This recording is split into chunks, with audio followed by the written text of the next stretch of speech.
Hey guys, tonight's history begins with something so ordinary that it is easy to forget how much it once controlled human life. Light. Not grand cathedrals, not armored knights, not royal feasts, but the small, smoky, fragile glow that stood between a medieval household and complete darkness. And the strange thing is that what we now imagine as cozy candlelit evenings were often expensive, inconvenient, dirty, dangerous, and far dimmer than modern eyes can easily picture. Before we step into that darker world, let me know where you're watching from tonight and what history topic you'd like to hear next. If you enjoy thoughtful long-form history like this, a like is a simple way to support it. And if you'd like more calm, quietly fascinating history videos, subscribing will help you find your way back. So let's begin, not with the bright Middle Ages of stained glass and golden manuscripts, but with the ordinary medieval night. A night that arrived early, pressed heavily against walls and windows, and changed the rhythm of almost everything people did. For most people in medieval Europe, darkness was not just the absence of daylight. It was a condition. It shaped work, travel, fear, religion, family life, crime, storytelling, sleep, and even social status. Modern people tend to imagine that candles solve the problem. We picture a room washed in warm amber light, perhaps a wooden table, a clay cup, a few people speaking softly beside a hearth. But the reality was more difficult. A candle was not a light switch. A hearth was not a lamp. A torch was not something you casually carried through a village every evening. And good light, clear, steady, clean light, was a luxury that many households rarely possessed. To understand medieval lighting, we have to begin with a simple but easily overlooked fact. The medieval world was built around daylight because daylight was the only truly generous light most people had. The sun cost nothing. It reached fields, roads, workshops, churchyards, markets, and courtyards with a power no man-made flame could imitate. When the sun was up, life expanded. People moved. Tools came out. Animals were driven. Wool was spun. Grain was carried. Doors opened. Voices traveled through lanes. But when the sun went down, the world contracted. This contraction was not romantic. It was practical. The evening did not merely become dim. It became harder to use. Objects lost their edges. Floors became dangerous. Needles, knives, stairs, buckets, wells, animals, children, and cooking pots all became more difficult to manage. A task that took a few minutes in daylight could become irritating or risky after sunset. And this is one of the first things modern viewers often misunderstand. Medieval darkness was not only frightening because people were superstitious or because the night felt mysterious. It was frightening because it made ordinary life less controllable. Inside a modest home, the main source of light was often the fire. The hearth gave warmth, cooked food, dried clothing, and gathered the household together. It was the practical heart of the dwelling. But firelight is uneven. It flickers, throws shadows. It brightens one side of a face and hides the other. It makes rafters move in the imagination. It turns hanging tools into shapes. It glows low and orange, stronger near the flames and quickly weaker beyond them. The corners of a room could remain dark even while the hearth burned. A person sitting close enough to see well might also be breathing smoke, sweating from heat, or blocking light from someone else. And smoke mattered. Medieval homes were not always equipped with efficient chimneys, especially in earlier centuries and among poorer households. Many had central hearths with smoke escaping through a hole in the roof, through thatch, through gaps, or simply lingering in the upper air before finding its way out. A smoky room did not merely smell unpleasant. It stung the eyes. It blackened beams, coated surfaces. It changed the color of walls and cloth. It made the air itself part of the discomfort of evening. To sit by the fire was not the same as sitting beneath a clean lamp. It was to share space with heat, ash, sparks, soot, and the constant need to tend the flame. This is where the image of the cozy medieval night begins to shift. The hearth did create intimacy. It did gather people into a small circle of warmth. It did make evenings slower. But that closeness was partly forced by limitation. You stayed near the fire because away from it the room disappeared. You placed work near the flame because your hands needed light. You arranged benches, stools, bedding, tools, and storage around what the hearth allowed. The architecture of evening life was drawn by fire. Candles, of course, existed, but they were not equal. In medieval Europe, the kind of candle a person used said something about wealth, status, access, and sometimes religious setting. The most desirable candles were made from beeswax. Beeswax burned cleaner and smelled sweeter than cheaper alternatives. It produced a steadier, brighter flame and less offensive smoke. But beeswax was expensive. It required bees, hives, labor, and processing, and it was valuable for churches as well as elite households. In religious spaces, wax candles had symbolic importance. Their clean flame could be associated with purity, devotion, and sacred presence. In a great church, the glow of many wax candles could transform stone and gold into something almost otherworldly. But that sacred beauty was not the daily experience of most people. Poorer households more commonly used tallow candles, made from rendered animal fat. Tallow was cheaper and more accessible, but it came with disadvantages that are easy to underestimate. It could smell unpleasant. It smoked. It softened in warmth. It might sputter. It needed trimming. It could attract animals and insects. And because it was made from fat, it belonged to a world where nothing was wasted but very little was effortless. A tallow candle was useful, but it was not luxurious. It was a compromise between darkness and discomfort. Even the act of keeping a candle burning required attention. Wicks needed care. A poorly trimmed wick could make a flame smoky or weak. A candle could gutter in a draft, could drip, could burn down faster than desired. If placed badly, it could set cloth, straw, rushes, parchment, or would alight. Fire was helpful, but it was never fully tame. Medieval lighting was always tied to the possibility of accident. In towns built with timber frames, thatch, cramped workshops, and crowded storage, an uncontrolled flame could become a disaster far beyond one household. This danger helps explain why nighttime behavior was shaped by caution. In many towns, authorities worried about fires as much as they worried about thieves. Curfews were not only about controlling people. The word itself is connected to the covering of fires, a reminder that managing flame at night was a public concern. Bank the fire, cover the embers, reduce risk, let the household sleep without sending sparks into the dark. The medieval night, then, was not simply a private matter. It was part of communal safety. One careless flame could threaten neighbors who had done nothing wrong. Oil lamps were another option, but again, not a simple solution. Lamps required fuel, containers, wicks, and maintenance. In regions where olive oil was available, lamps could be more practical, especially in parts of southern Europe and the Mediterranean world where traditions of oil lighting went back to antiquity. But in northern Europe, oil could be expensive or less convenient depending on place and period. Other oils might be used, but their quality varied. A lamp could smell, could spill, could smoke, could be knocked over. Like candles, it provided an island of light, not a transformation of the whole room.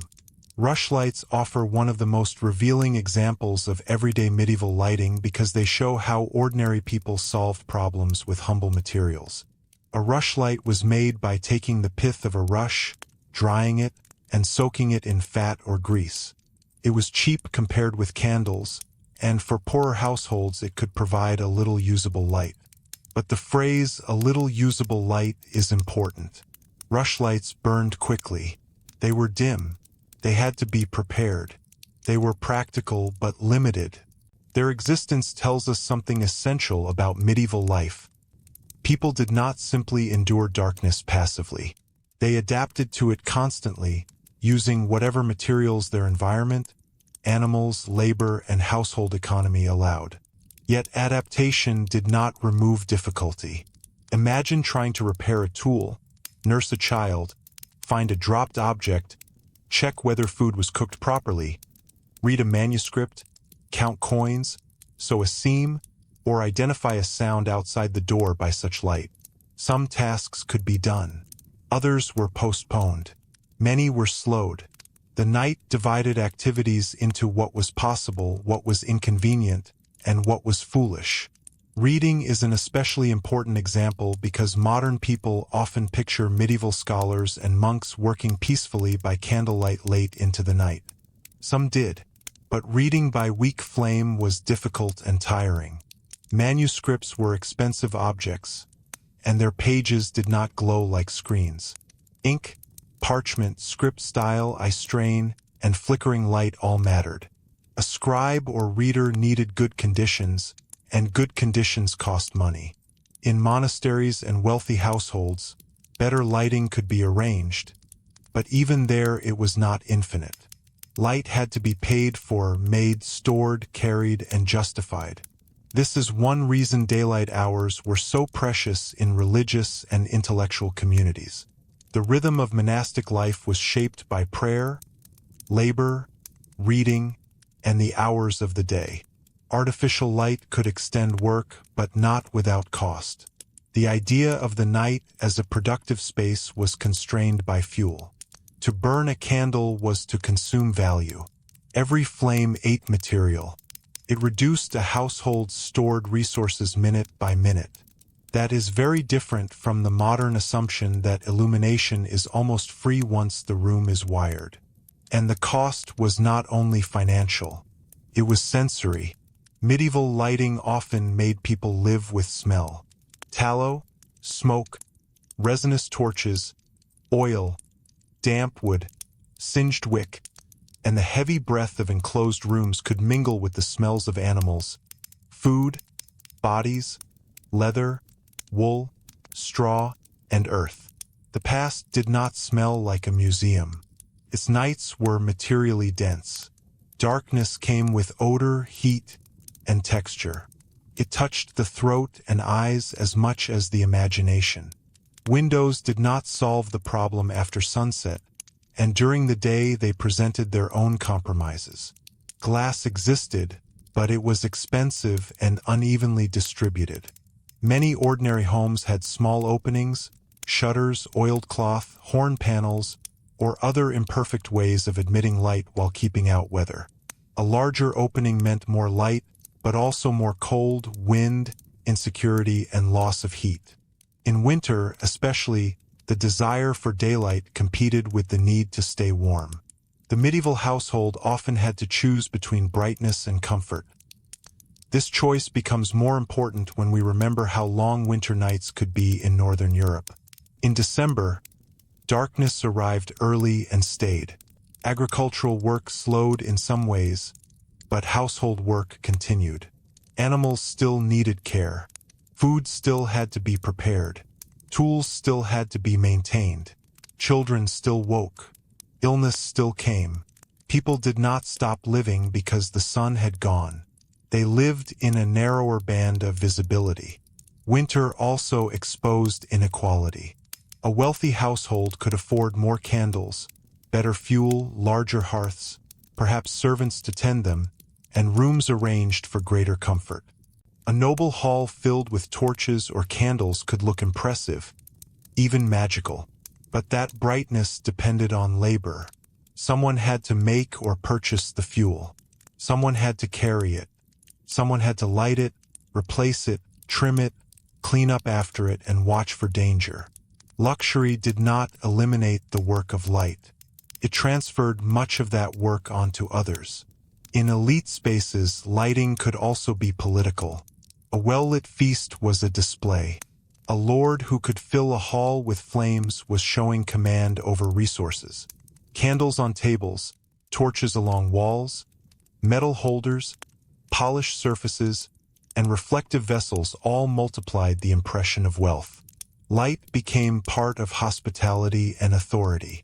It told guests that the household had abundance, order, and control. Yet even that display was fragile. Smoke gathered under roofs. Torches had to be replaced. Wax burned away. The spectacle consumed itself as it shone. Churches used light in a different but equally powerful way. Medieval Christianity understood light not merely as a practical tool, but as symbol, atmosphere, and theology. Candles marked devotion. Lamps burned before altars or relics. Sunlight passing through stained glass could turn biblical stories into colored presents.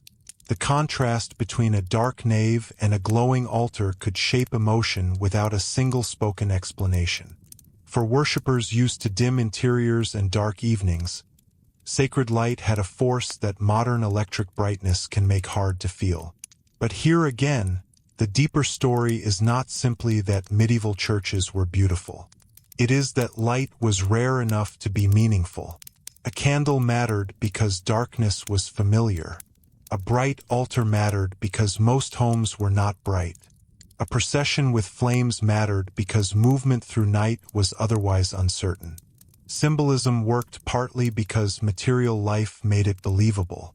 Light could stand for divine order because ordinary darkness was so powerful.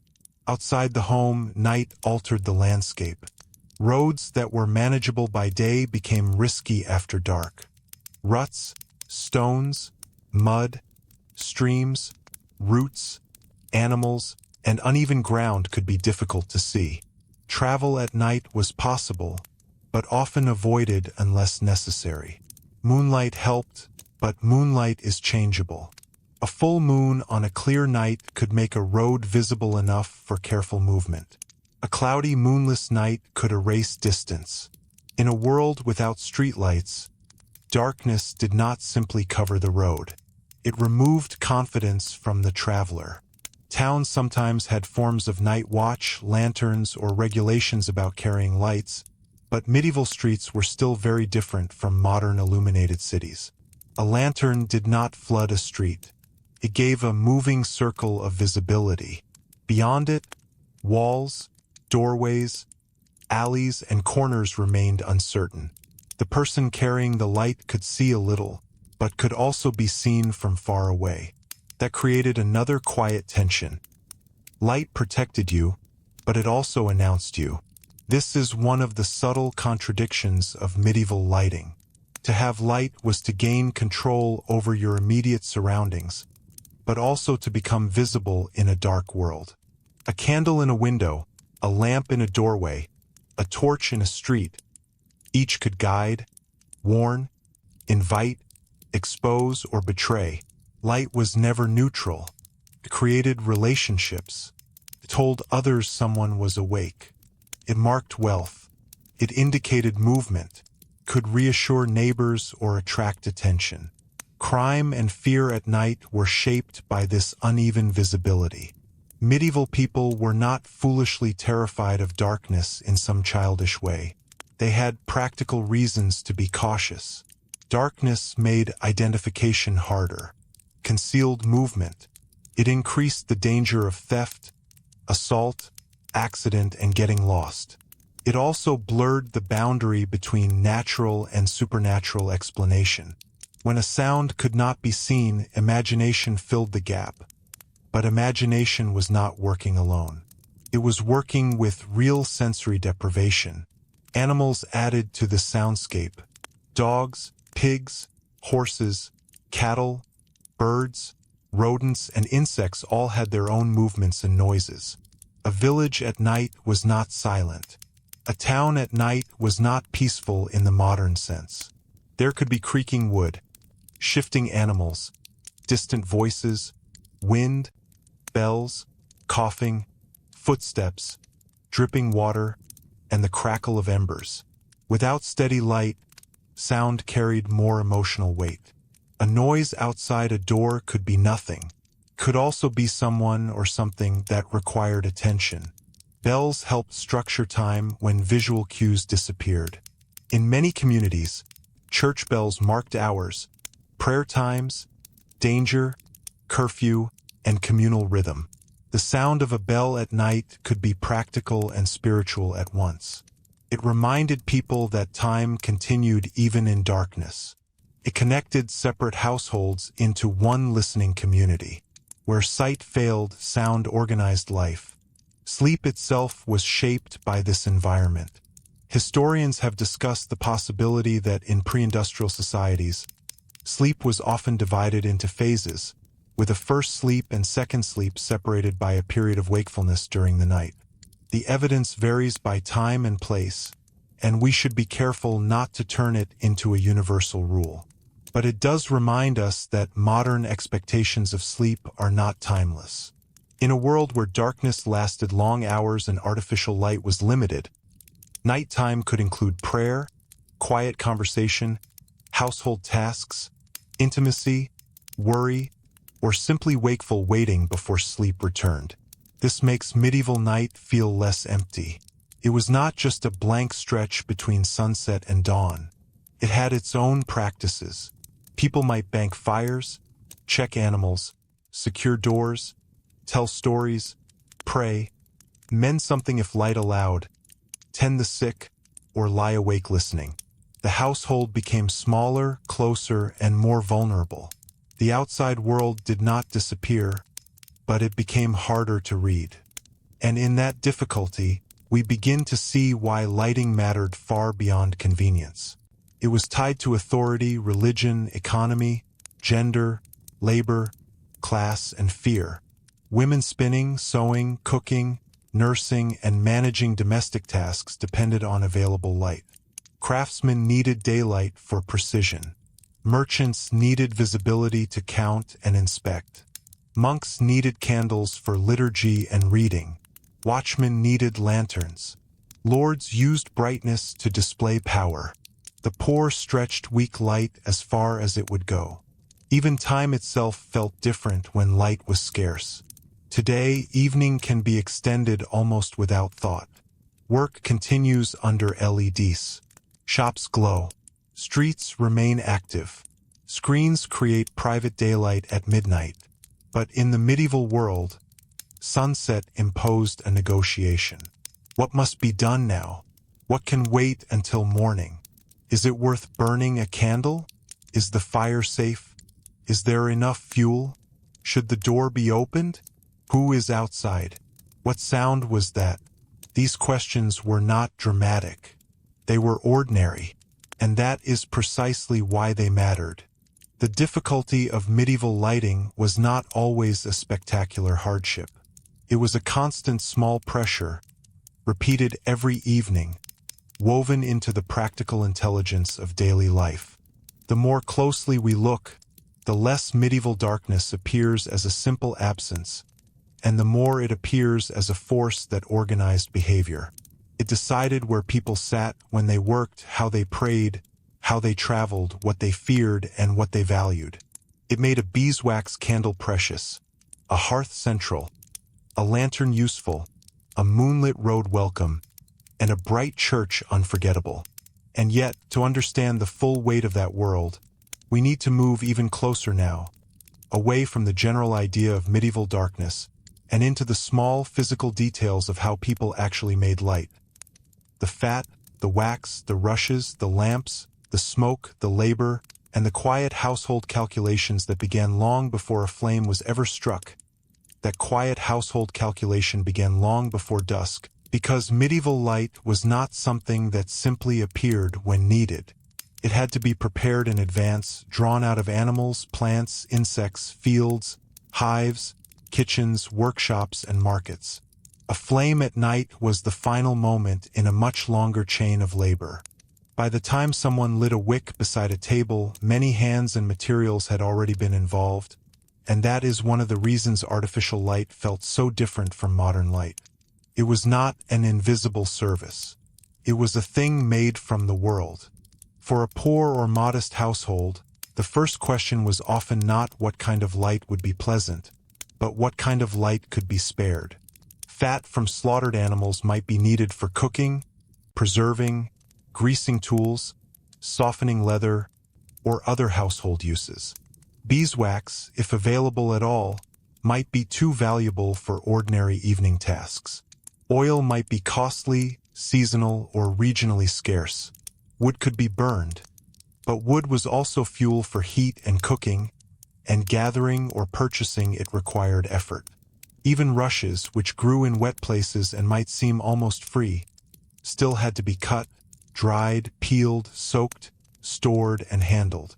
So the medieval household did not treat lighting as a casual convenience. It treated lighting as a use of resources. To burn something was to consume it forever. A candle was a small column of stored labor slowly disappearing into air. A rushlight was gathered time made visible for a few minutes. A lamp was a vessel of fuel turning into smoke and glow. And because the result was so limited, people developed an instinctive thrift around flame. This thrift shaped the evening. A household might not light a candle the moment the room became dim. Instead, people used the last of the daylight carefully. They moved closer to the doorway. They finished tasks near the window opening. They judged the remaining sky. They learned the hour not by a clock face, but by the color of the air. There was a moment in the evening when the world was not yet dark, but no longer clear, and that twilight mattered. It was a narrow margin in which one more chore might be completed without cost.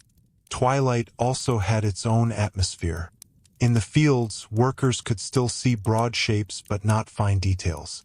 In villages, smoke lifted from roofs, animals were brought in, gates and doors were checked, and the movement of people became more deliberate. In towns, shopkeepers might use the fading light to close shutters, count what could still be counted, and secure goods before full darkness complicated everything. The dimming of the day was not just beautiful. It was an instruction. It told people to decide what remained possible. When artificial light was finally used, it often came in forms that modern people would find surprisingly poor. A rushlight, for instance, could be held in a simple iron holder, angled so the prepared rush burned along its length. It might last long enough for a brief task, but not long enough to create the generous leisure we associate with evening. Some rushlights could burn for perhaps a quarter of an hour, perhaps longer depending on size and preparation, but they were fragile sources of time. To use one was to measure activity in short pieces. Finish this seam. Find this object. Check this child. Say this prayer. Then darkness returned, unless another was lit. That rhythm produced a different relationship with attention. Modern electric light allows people to drift. We can sit in brightness without thinking about its cost minute by minute. Medieval people, by contrast, often knew that a flame had purpose. If a candle or rushlight was burning, something was being done, watched, honored, or protected. The light asked to be justified. Tallow candles were more durable than rushlights, but they brought their own problems. Making tallow required rendering animal fat, a process that could be unpleasant and messy.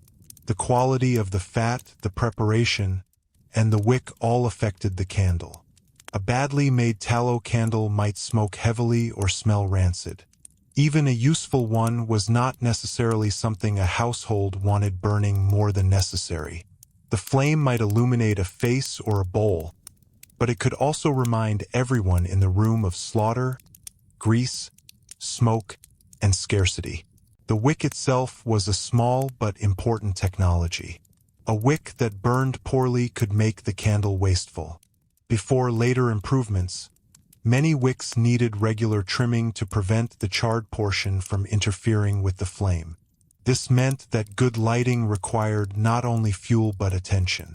Someone had to notice the candle's behavior, pinch or trim the wick, remove excess, and keep the flame from becoming too smoky. It was another small maintenance task in a world already filled with maintenance. There is a quiet lesson in that. Medieval lighting was rarely passive. Fires had to be fed. Lamps had to be filled. Candles had to be watched. Rushlights had to be replaced. Embers had to be preserved. Darkness was never defeated once and for all. It was negotiated moment by moment. Every evening was a small campaign against the limits of fuel and visibility. The hearth, meanwhile, remained the largest and most dependable source of interior light for many households. Though dependable does not mean easy.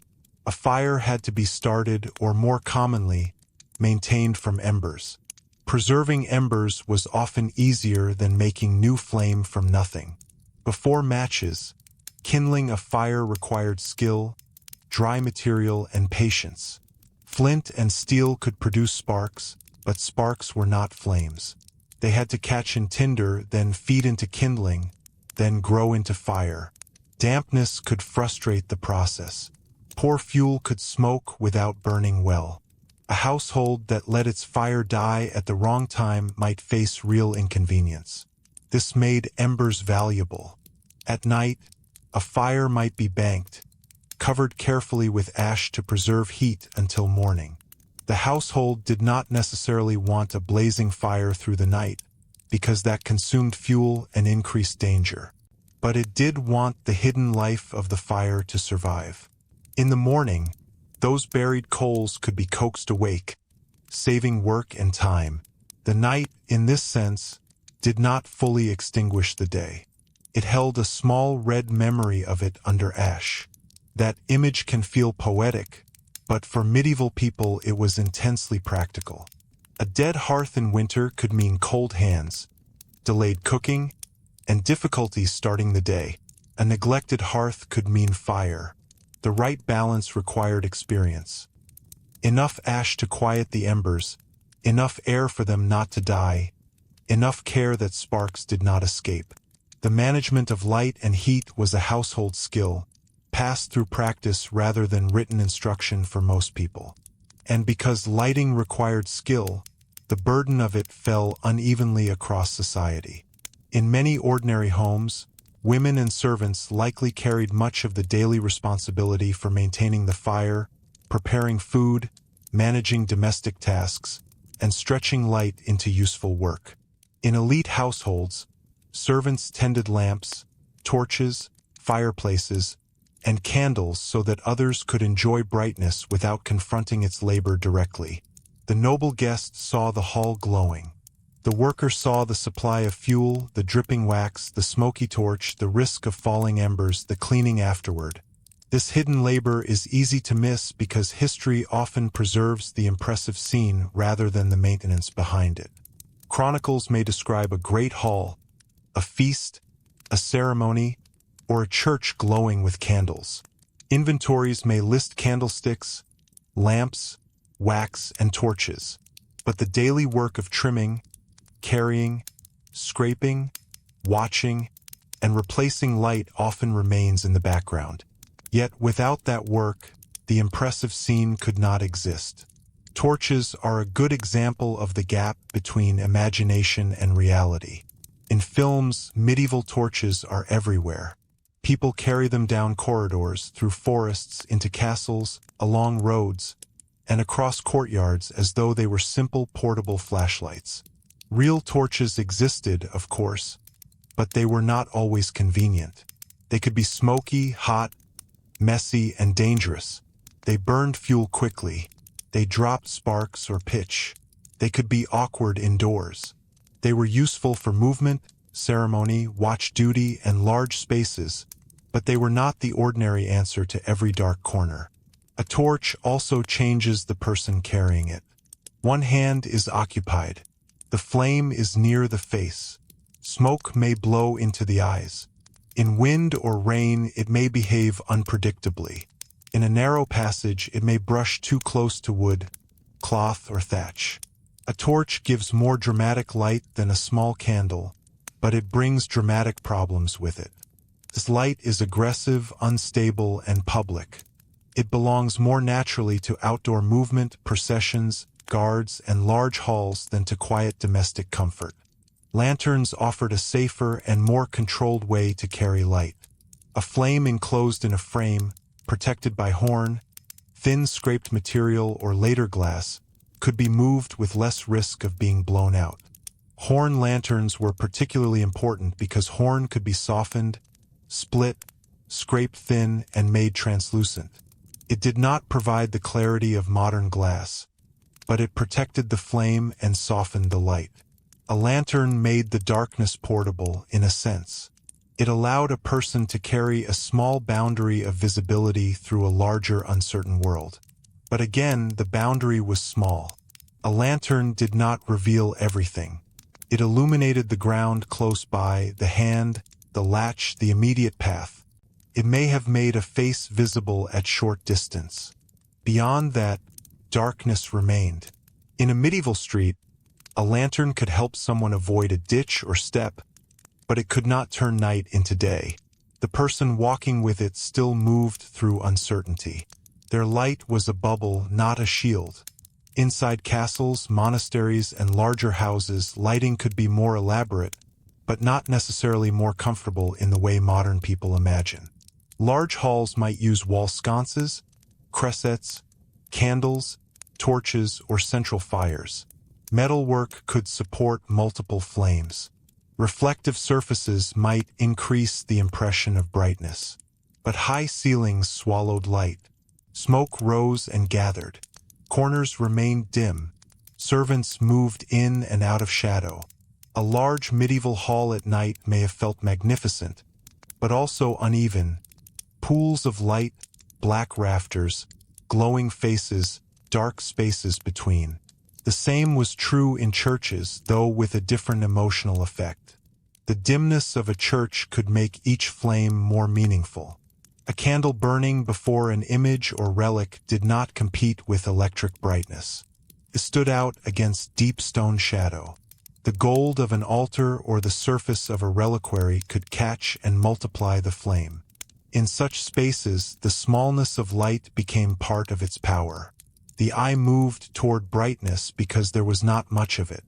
This helps explain why medieval art and devotion often made light feel alive.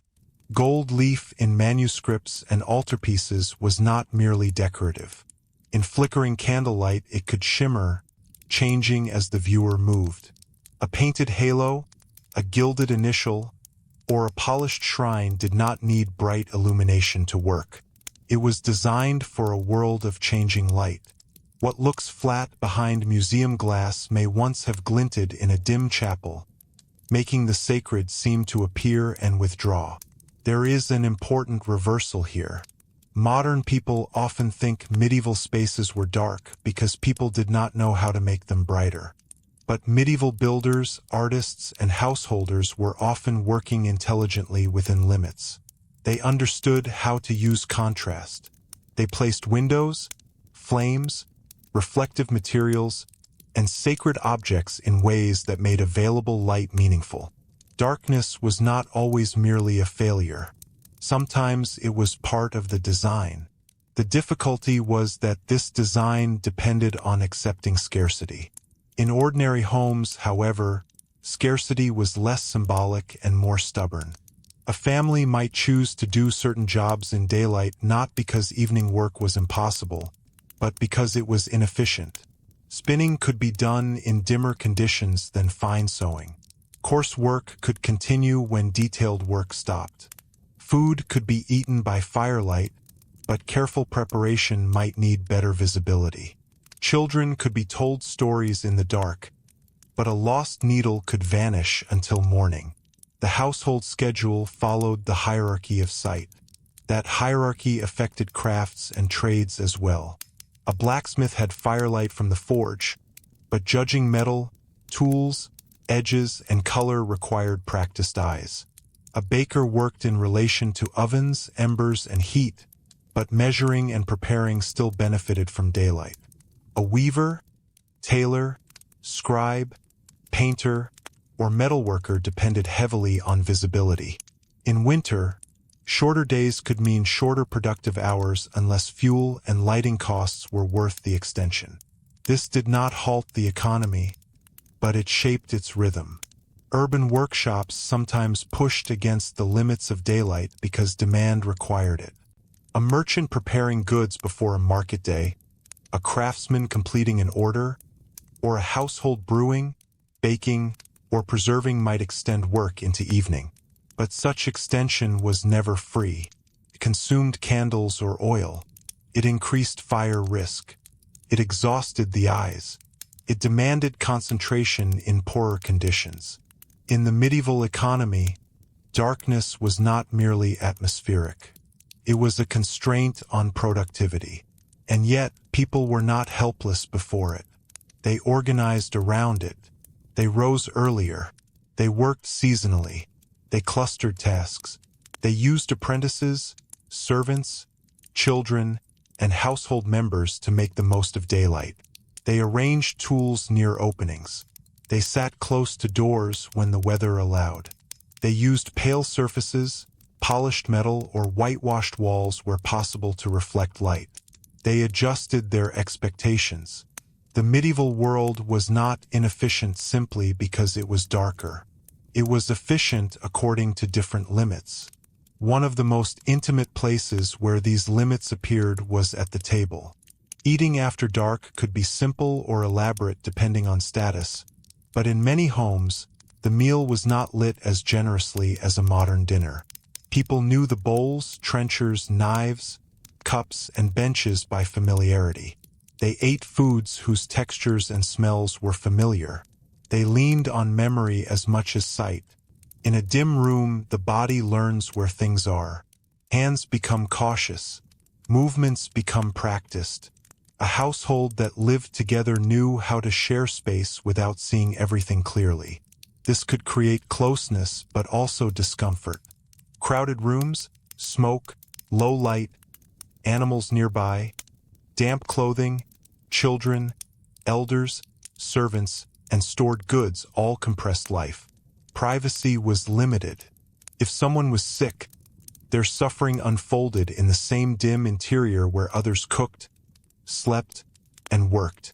If a child cried at night, tending that child required flame or touch.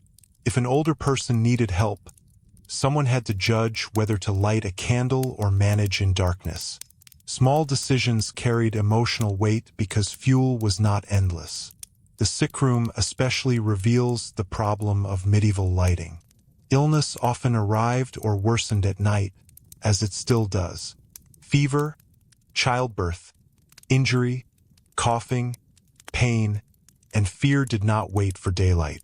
A household might need to inspect a wound, warm a drink, prepare herbs, change bedding, or call for help. Weak light made care harder. Shadows could hide color, swelling, or bleeding. Smoke could trouble breathing. A candle could be necessary, but the household might own few. In moments of vulnerability, the limits of light became more than inconvenience. Birth also belonged partly to this world of flame and shadow. Many medieval births would have taken place in domestic spaces, attended by women with practical knowledge, experience, and local custom. If labor continued into night, light was needed, but not always abundant. The scene was not necessarily dramatic in the theatrical sense, but it was intense.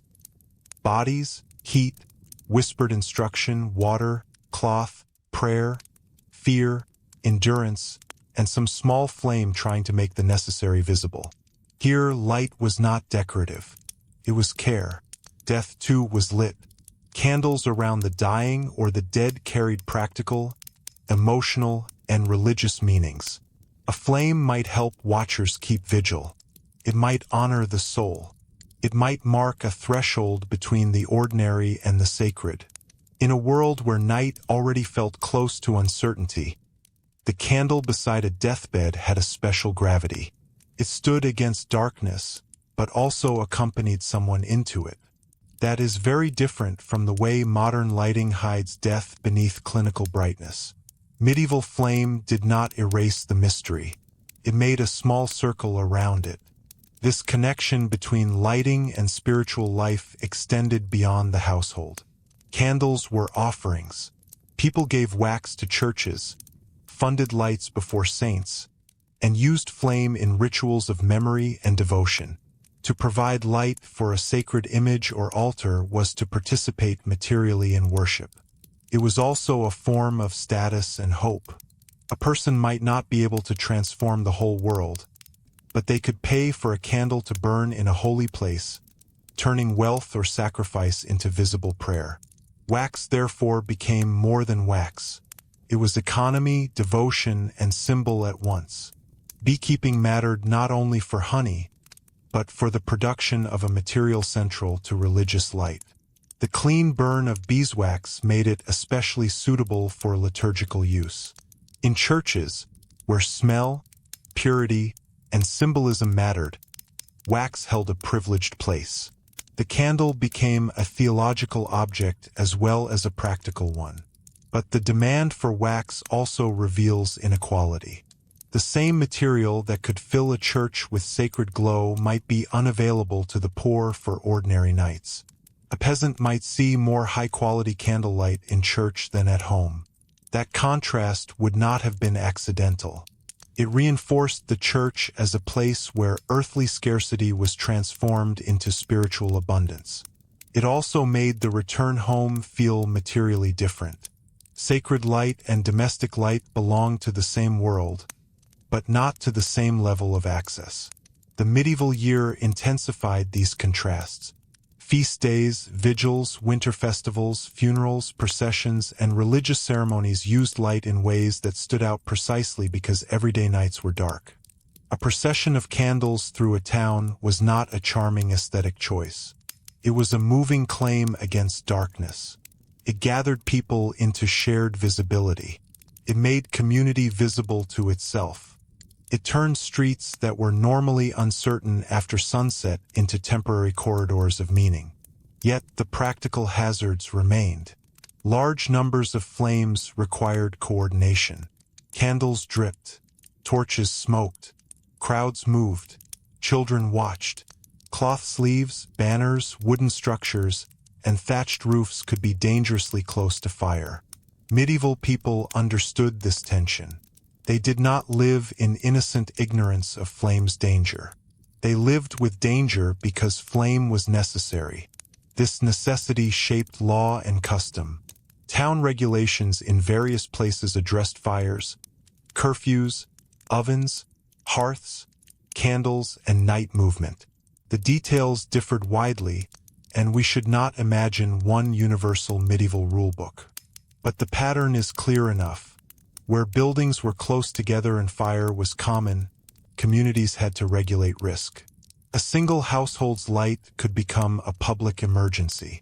Night watchmen, bells, neighbors, and local authorities all belonged to the same ecology of vigilance. The sound of alarm at night must have been especially powerful. A cry of fire, a bell rung out of rhythm, a sudden brightness where darkness should be. These were not small disturbances. They could mean the collapse of ordinary security. Fire in a medieval town could spread with terrifying speed if conditions were right. Timber, thatch, stored straw, dry goods, and narrow lanes made urban fire one of the great recurring fears. The same element that cooked food and lit prayer could devour a street. This is another reason medieval lighting was difficult in a psychological sense. People depended on flame while fearing it. They needed it close, but not too close. They wanted enough light to work, but not so much flame that risk multiplied. They honored candles in churches and worried about candles in bedrooms. They gathered around hearths and carefully covered them at night. Fire was servant, symbol, threat, and companion. Children learned this early. A child in a medieval household would have grown up understanding that flame was not to be touched casually. The glow of the hearth, the smell of smoke, the warning of elders, the pain of a burn, the excitement of a candle procession, the darkness beyond the doorway. All of these formed a sensory education. Medieval night was taught not by explanation alone, but by habit. Stay near. Do not knock it over. Watch your sleeve. Mind the rushes. Cover the embers. Shut the door. The materials of the home made these lessons urgent. Floors might be strewn with rushes or other coverings, depending on status and setting. Bedding could include straw, wool, linen, skins, or other flammable materials. Roofs might be thatched. Wooden furniture, storage chests, barrels, baskets, and tools filled domestic space. In such surroundings, a small flame was never entirely harmless. The household had to be arranged around caution. Even the placement of light mattered. A candle set too low could be knocked by a dog, a child, or a trailing garment. A candle set too high might illuminate poorly or drip onto something below. A rushlight holder needed a stable place. A lamp could spill. A hanging light might sway. A hearth screen or careful arrangement of stones could reduce risk. These are small design choices, but they reveal a world where safety was built from repeated attention. The difficulty becomes even clearer when we consider movement between rooms. In many modest homes, there may not have been many separate rooms at all. But in larger houses, castles, monasteries, and urban buildings, moving after dark required carrying light or knowing the architecture intimately. Stairs were especially dangerous. Medieval staircases could be narrow, uneven, spiral, worn, or steep. A person carrying a candle or lamp had to manage balance, flame, clothing, and sometimes another object at the same time. Darkness turned architecture into an obstacle. Corridors, storerooms, cellars, barns, and outbuildings were even more awkward. A household might need to check stored grain, fetch ale, tend livestock, or retrieve an item after sunset. Each movement required a decision. Is it worth the light? Is it safe to go alone? Will the flame survive the wind? Could the door slam and extinguish it? Could sparks catch hay? The night constantly asked people to calculate risk against necessity. Barns and stables brought special concerns. Animals needed attention, but hay, straw, and dry bedding made flame dangerous. A lantern might be safer than an open candle, but still not without risk. The smell of animals, the warmth of their bodies, the sound of shifting hooves, and the weak glow of a protected flame created a world very different from the clean brightness of a modern stable. Care for animals after dark required patience and caution. In towns, trades involving fire carried their own regulations and anxieties. Bakers, brewers, smiths, dyers, chandlers, and many others worked with heat, fuel, or combustible materials. The chandler, who made candles, occupied an especially interesting place in the story because he helped produce one answer to darkness while working with substances that could smell strongly and behave messily. Candle making was practical chemistry before chemistry became a modern science. Melting, dipping, cooling, shaping, judging consistency, managing wicks and materials. The dipped candle was built gradually. A wick was repeatedly dipped into melted wax or tallow, each layer cooling before the next was added. This took time. Molded candles existed as well, but the basic point remains. Candles were manufactured objects requiring knowledge and repetition. A good candle was not just a lump of fat with string inside. It reflected skill. The smoother and more reliable the candle, the more effectively it turned material into usable time. This brings us back to the economics of light. When a medieval person purchased candles, they were buying hours, but unequal hours. A cheap candle might give smoky, unpleasant, unreliable light. A fine wax candle might give cleaner brightness, but at a much higher cost. The difference between them was not cosmetic. It affected smell, eye comfort, religious suitability, and social meaning. To burn wax in an ordinary domestic setting was to make a statement, even if a quiet one. At the upper levels of society, light could be accounted for in household management. Large estates and royal households kept records of provisions, including wax, tallow, torches, and fuel.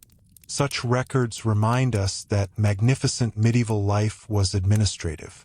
Behind the glow of a royal chamber stood supply chains, purchases, storage, servants, and oversight. The romance of candlelight rested on bookkeeping. This is often true of medieval luxury. What appears atmospheric from a distance becomes managerial up close. A castle lit for an important guest required planning. A chapel prepared for a feast required wax. A procession required torches or candles. A noble chamber required someone to ensure the light was ready before the lord or lady entered. Status meant not merely having beautiful things, but having systems that made comfort appear effortless. For the poor, the opposite was often true. Effort was visible. A weak light might be stretched by placing work close to it. Several people might share one source. A mother might hold a rushlight while another family member worked.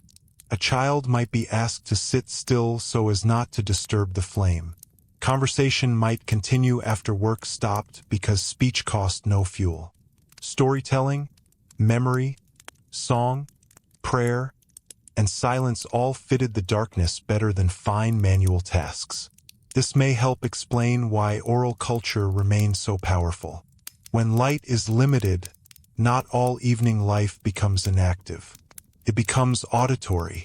People tell stories, repeat news, recite prayers, sing, remember genealogies, discuss local events, and pass on warnings. The dark room is not empty of culture. It simply favors voices over pages. The glow of a hearth may not allow precise reading, but it can gather listeners. Medieval darkness restricted some forms of knowledge while strengthening others. Still, we should be careful not to romanticize that. Oral culture was rich, but it did not make darkness easy. It existed alongside discomfort, smoke, fear, and fatigue. A household might tell stories because stories were meaningful, but also because there was little else that could be done. The same condition can produce beauty and limitation at once. That double truth is often where the most honest history lives. A similar double truth appears in the relationship between darkness and rest. Limited artificial light may have protected people from some forms of modern overstimulation, but it also exposed them to cold, worry, and danger. The medieval night could encourage sleep, but it could also interrupt it. Hunger, animals, illness, storms, bells, childbirth, thieves, fire risk, and religious obligations all disturbed rest. Darkness did not guarantee peace. It made peace dependent on many fragile things going right. For monks and nuns, the night had a disciplined structure. The divine office included prayer at set hours, and in many communities, this meant rising in darkness for night offices such as matins. Artificial light in a monastery was therefore not only practical but devotional. A monk moving through a dark cloister, a lamp or candle burning near the choir, voices chanting in the cold hours before dawn. This was a use of night very different from domestic sleep. Darkness became a setting for order and spiritual vigilance. Yet even here, material limits mattered. Monastic rules and customs could address the use of lamps and candles, balancing devotion, discipline, and economy. A monastery might possess better lighting resources than many lay households, but it still did not treat light as infinite. Spiritual life was lived through material arrangements. Oil, wax, wicks, lamps, holders, schedules, and the bodies of people waking in the dark.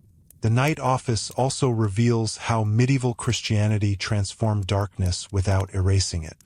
The point was not always to make night comfortable. Sometimes it was to enter it deliberately, to pray when others slept, to impose sacred order on the hours when fear and temptation were thought to be strongest. Light in that setting marked discipline. It did not conquer darkness so much as make a path through it. Outside religious houses, ordinary lay devotion also used small lights. A person might pray before a domestic image, a cross, or a small devotional object if the household possessed one. But the scale was modest. The grand symbolic language of light in cathedrals had its counterpart in tiny household flames, brief prayers, and whispered appeals in rooms that still smelled of smoke and food. Medieval spirituality was not separate from the discomfort of lighting. It lived inside it. By now, the pattern becomes clearer. Medieval lighting made nights difficult not because people lacked all solutions, but because every solution carried cost, labor, danger, or limitation. The flame that helped you see also consumed resources. The fire that warmed you also smoked. The candle that honored God might be too expensive for ordinary work. The lantern that guided you also marked your presence. The torch that lit the road could burn your hand or set a roof alight. Nothing was simple, and as we move deeper into the medieval night, another question begins to matter. If light was so limited, how did communities manage the hours after sunset beyond the household walls? How did towns control movement, danger, labor, worship, and crime when darkness turned streets into uncertain spaces? To answer that, we have to leave the hearth for a while and step into the medieval street after curfew, where the glow from a window, the call of a watchman, and the sound of a distant bell could decide whether the night felt orderly, dangerous, or strangely alive. To step into the medieval street after curfew is to enter a different kind of darkness from the one inside the home. The household darkness was close, smoky, familiar, and crowded with known objects. The street darkness was wider and less predictable. It held neighbors, strangers, animals, refuse, doorways, walls, carts, watchmen, thieves, late workers, and the heavy silence that settled when ordinary traffic withdrew. A person standing outside after sunset did not merely lose light. They lost the reassuring map of daily life. By day, a medieval street could be intensely social. It was a place of trade, noise, argument, smell, labor, gossip, animals, and craft. Doors opened outward into public life. Workshops spilled sound into the lane. Vendors called. Children ran. Apprentices carried goods. Bells marked time. People recognized one another not only by face, but by clothing, posture, tools, voice, and habit. The street was not empty space between buildings. It was part of the town's nervous system, but after dark, that system changed. The same lane that felt crowded and ordinary by day could become uncertain at night because visibility stripped away many of the cues people relied on. A figure at the far end of the street became a shape. A familiar doorway became a recess. A cart left in the road became a hazard. Mud, stones, drainage channels, steps, and animals became things the foot discovered before the eye did. The medieval street after sunset did not need to be filled with danger to feel dangerous. It only had to be difficult to read. This difficulty is why curfew mattered. In many towns, curfew was not simply an arbitrary command from above, nor merely an attempt to keep people obedient. It was part fire prevention, part public order, part social rhythm. It told households to cover their fires, close their doors, reduce unnecessary movement, and let the town pass from daytime economy into guarded night. The exact rules varied from place to place and across centuries, but the underlying logic was widely understandable. Darkness made accidents easier, crimes harder to identify, and fires more catastrophic. The word curfew carries a memory of the fire itself. To cover the fire was to quiet the household's most useful danger. The instruction was practical before it was symbolic. A town packed with wooden structures, workshops, ovens, stables, storage, and thatch could not afford thousands of careless flames. Night multiplied risk because people were tired, visibility was poor, and a small spark might not be noticed until it had already found dry material. So the town attempted to discipline flame before sleep loosened attention. But curfew did not mean that every person vanished indoors at once. Like most rules in history, it existed alongside exceptions, evasions, necessities, and differences of status. Watchmen moved through streets. Servants might be sent on errands. Midwives might be called. Clergy might travel for urgent rites.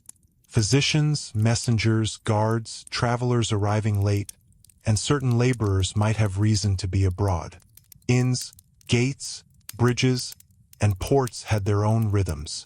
Even where rules were strict, life continued to produce reasons for someone to move through the dark. And this is where lighting became part of social permission. In some places, moving at night without a light could itself appear suspicious. A lantern or torch was not only practical, it was a declaration that one had a visible purpose. It made the walker legible. It allowed others to see, or at least to claim later, who had passed. In the logic of the medieval town, light could be a form of accountability. The honest person might carry a light because the honest person did not need to hide. Yet that same light made the traveler vulnerable. A lantern showed where you were while revealing only a small part of where others might be. It might help you avoid a ditch, but it also announced your approach. It might reassure the watch, but it might attract the attention of someone waiting in a doorway. Medieval lighting was full of such contradictions. Darkness concealed danger, but light exposed the person seeking safety. The night was not a simple struggle between brightness and blackness. It was a negotiation between being able to see and being seen. The town watch existed within that negotiation. Watchmen were not modern police officers, and their organization varied widely. Some were appointed, some drawn from citizens, some connected to guild obligations, some more reliable than others. They might patrol, guard gates, challenge suspicious movement, raise alarms, enforce curfew, or respond to fire. Their work depended on sound as much as sight. A watchman listened for footsteps, quarrels, breaking wood, animal panic, bells, cries, and the unnatural roar of fire. To imagine the watch properly, we should not picture a perfectly lit patrol moving through ordered streets. We should picture men moving through pools of darkness, carrying some form of light, perhaps with staffs or weapons, knowing the town by memory. Their authority depended not only on law, but on familiarity. They knew which alley led where, which household belonged to whom, which tavern caused trouble, which gate needed attention, which corner became muddy after rain. In the dark, local knowledge was a kind of lantern. Still, even local knowledge had limits. A watchman could not see through walls, around bends, into closed courtyards, or across a town at once. Darkness stretched the distance between order and enforcement. A cry from one lane might take time to interpret. Was it drunken argument, domestic violence, robbery, fire, or nothing that required intervention? The night forced judgment under uncertainty. And in a world without instant communication, the first response to danger was often not an institution, but a neighbor hearing something. Neighbors mattered enormously. Medieval urban life was often communal in ways modern privacy can obscure. People lived close together. They knew one another's routines, disputes, animals, smells, trades, and sounds. At night, that closeness could protect. A suspicious noise might wake several households. A shout could bring people to windows or doors. A fire could be fought by buckets passed through many hands. But closeness could also intensify anxiety. If one household was careless, many suffered. If one neighbor was violent, nearby people heard it. If one roof caught fire, the whole street was implicated. The soundscape of the night street was therefore deeply important. Bells could mark curfew or alarm. Watchmen might call the hour or announce that all was well, a practice more familiar from later periods but rooted in the older need to make order audible. Dogs barked. Horses shifted in stables. Pigs rooted or slept. Shutters knocked in wind. Rainwater ran through channels. Someone returning late might be recognized by their cough before their face. In weak light, identity often came through sound. This dependence on sound made deception and fear more complicated. A muffled step could seem threatening because it resisted recognition. A whisper might matter more than a visible gesture. A person who kept silent in the dark could become suspicious. The medieval night rewarded those who knew how to listen and punished those who assumed too quickly. It is not hard to see why rumors, fears, and supernatural stories found such fertile ground after sunset. The senses were working with incomplete evidence. Taverns and alehouses complicated the picture further. Drinking places were centers of sociability, news, and conflict. They could extend the day's social life into darker hours, but that extension carried risk. Alcohol, darkness, sharp tools, money, rivalry, and narrow streets were not a calming combination. Authorities often worried about disorder associated with nighttime drinking, not because every drinker was dangerous, but because darkness made small conflicts harder to contain and harder to judge. An argument that might be embarrassing in daylight could become frightening at night. A shove in a lit market was witnessed by many. A shove in a dark lane might be seen by no one clearly. A face could be misidentified. A weapon might appear only when too close. The lack of light changed not only the chance of crime, but the quality of evidence afterward. Who was there? Who saw? Was that the accused person or someone of similar build?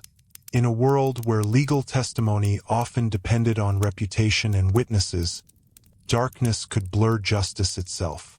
This is one of the less obvious difficulties of medieval lighting. It did not merely make streets harder to walk through. It made truth harder to establish. If a theft occurred by day, someone might see the thief, the object, the direction of flight. If it happened at night, suspicion might fall on the wrong person, or on those already mistrusted. Strangers, marginal people, enemies, servants, foreigners, the poor.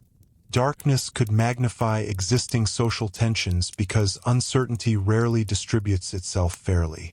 The town gate was another place where night mattered. Gates controlled entry, trade, defense, and taxation. After dark, many towns closed their gates or restricted movement. A traveler arriving late might find themselves outside, dependent on an inn beyond the walls, a suburb, a religious house, or the mercy of gatekeepers. This could be inconvenient, but it made sense from the town's perspective. In darkness, admitting unknown people was riskier. The gate was not only a door in a wall, it was a filter between known and unknown. For travelers, nightfall imposed a hard deadline. Roads were already uncertain after dark, and arriving at a closed town could be a serious problem. This shaped travel schedules. People planned around daylight, weather, distance, and the availability of lodging.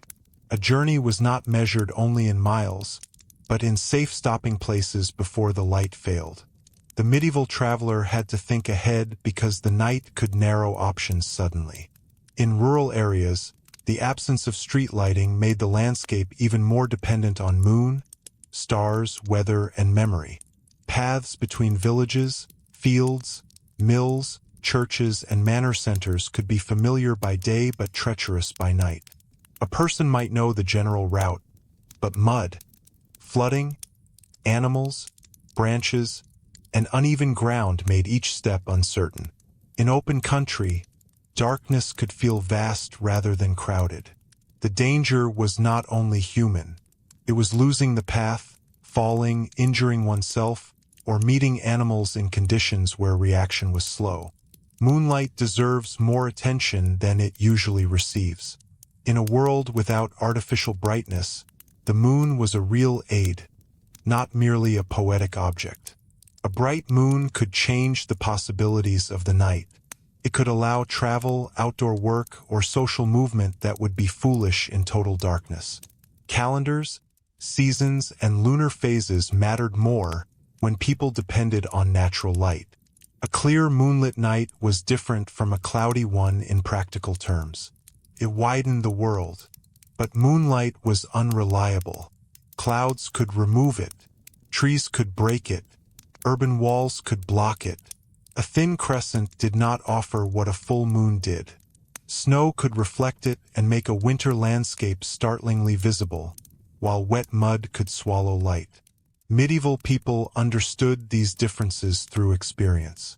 They did not need scientific language to know that night had varieties.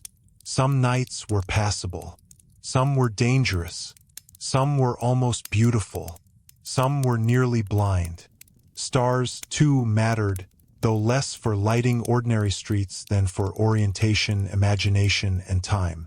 In darker skies than most modern people ever see, stars were more visible and culturally present. Yet starlight alone gave little help for detailed movement. It could remind people of order above while leaving stones underfoot unseen. That contrast between celestial clarity and earthly uncertainty was part of the medieval night's emotional power. The heavens could appear bright while the road remained dark. Cities and towns sometimes developed small systems of public lighting, especially in later medieval and early modern contexts, but these were limited and uneven. A lamp before a shrine, a light at an important doorway, a lantern at a gate, or a requirement to hang a light during certain conditions could help, but they did not create continuous illumination. Most streets remained dependent on private lights, moonlight, memory, and watchfulness. Public lighting, in the modern sense, was not yet a normal expectation. This absence shaped social geography. Certain places were avoided after dark. A narrow alley, a bridge, a riverside path, a churchyard, a market after closing, a lane near taverns, or a stretch outside the walls might acquire a reputation. Some reputations were deserved. Others may have been exaggerated by fear. Either way, darkness allowed places to change character. The town by night was not simply the town by day with less light. It was a second town laid over the first. Churchyards are especially interesting in this respect. By day, a churchyard could be a familiar and central space, used not only for burial but for gatherings, announcements, markets in some contexts, and social life. By night, the same space could feel charged with spiritual and emotional meaning. Graves, shadows, the church building, and the memory of the dead combined with weak visibility. The church might be a place of refuge, but the ground around it could also stir fear.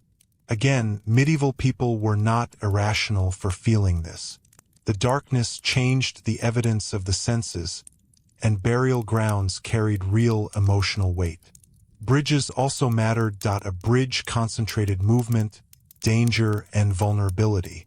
It might have uneven boards or stones, limited width, poor rails, water below, and dark approaches. In towns with bridge chapels, tolls, shops, or gates, a bridge could be busy by day and uneasy by night. The sound of water below might hide footsteps. A lantern could reflect in strange ways. A crossing that took only moments in daylight required more care after sunset. Waterways created another form of darkness. Rivers, wells, ditches, ponds, and mill streams were practical necessities, but at night they became hazards. Falling into water in darkness, especially in cold weather or heavy clothing, could be fatal. Wells needed coverings. Ditches needed memory. A person carrying water after sunset had to manage vessel, footing, and light. The ordinary task became a small risk. Medieval darkness made familiar resources dangerous by hiding their edges. In houses along streets, the relationship between inside light and outside darkness was also important. A candle seen through a shutter crack or open doorway could signal wakefulness. A hearth glow might leak into the lane. In a very dark street, even a small interior light could matter. Could guide someone home. It could mark a tavern, a household in distress, a vigil, or a worker still awake. Windows were not yet the large, transparent surfaces of modern urban life, but any escaping light had meaning. There is something revealing in the phrase, "a light in the window," even when applied to earlier times with very different windows. It suggests welcome, presence, safety, and direction. But in medieval conditions, keeping such a light visible was not effortless. It meant fuel was being spent. It meant someone was awake or had left flame unattended, which carried danger. Even hospitality had a cost in light. Hospitality itself was shaped by darkness. To welcome a traveler after sunset required more than opening a door. The host had to provide visibility, warmth, perhaps food, perhaps a place near the fire. Inns and hospices served essential functions because travel could not continue indefinitely into night. A guest arriving in darkness came with need, but also uncertainty. Who was this person? Why so late? Were they honest, desperate, ill, or dangerous? Light helped stage the answer. A face brought into the glow could be judged, though never perfectly. This brings us to another quiet truth. Medieval lighting affected the reading of faces. Human trust depends heavily on sight. We read expressions: age, injury, intoxication, fear, confidence, deceit, fatigue. In low light, these signals become harder to interpret. A person may seem more threatening because their face is hidden, or more trustworthy than they deserve because shadows soften details. Firelight exaggerates movement and emotion. It can make eyes shine, cheeks hollow, scars deepen, or ordinary fatigue look ominous. Social judgment after dark was not only less informed, it was visually distorted. That distortion appears in storytelling and belief. The medieval imagination often placed spirits, demons, fairies, ghosts, revenants, and dangerous forces at thresholds. Crossroads, churchyards, forests, ruins, wells, and nighttime paths. It is tempting for modern people to dismiss this as mere superstition. But belief did not arise in a vacuum. It grew in landscapes where darkness genuinely altered perception, where sudden illness or death required explanation, where wild animals and human violence were real, and where Christian teaching, local tradition, and sensory uncertainty overlapped. A shadow moving near a hedge could be an animal, a person, or something interpreted through inherited fear. A sound in a churchyard could have a natural cause, but the setting mattered. A light seen at a distance might be a lantern, a will-o'-the-wisp, a soul, a trick, or a warning depending on context and belief. The point is not that medieval people could not reason. It is that their reasoning worked within a world where darkness withheld evidence and culture supplied meanings. Authorities sometimes used light to oppose this uncertainty. Ceremonies, processions, and public punishments could be timed or staged to maximize visibility. Important acts needed witnesses. Justice wanted daylight because daylight strengthened public recognition. Markets, courts, proclamations, and formal transactions generally belonged more comfortably to the visible world. Darkness belonged to secrecy, necessity, devotion, danger, and sleep. A society that depended on reputation preferred important truths to be seen. Still, some forms of authority deliberately used night. Guards, raids, arrests, military movement, and surprise could exploit darkness. Medieval warfare and policing, like ordinary crime, understood the practical value of limited visibility. A castle gate at night, a sentry's lamp, a watchfire, a dark approach to a wall, all belong to the broader history of lighting. Night did not only trouble peasants and townspeople. It shaped strategy. In castles, the night watch was a matter of defense as well as household order. Fires and lights had to be managed so that defenders could see without making themselves easy targets. A light behind a wall might reveal movement. A torch on a battlement might help a guard, but also mark his position. Watchfires could signal presence, but also consume fuel. In times of tension, darkness became part of military calculation. Signal fires and beacons show the opposite side of the problem. A flame seen at distance could carry news faster than a rider over certain terrain.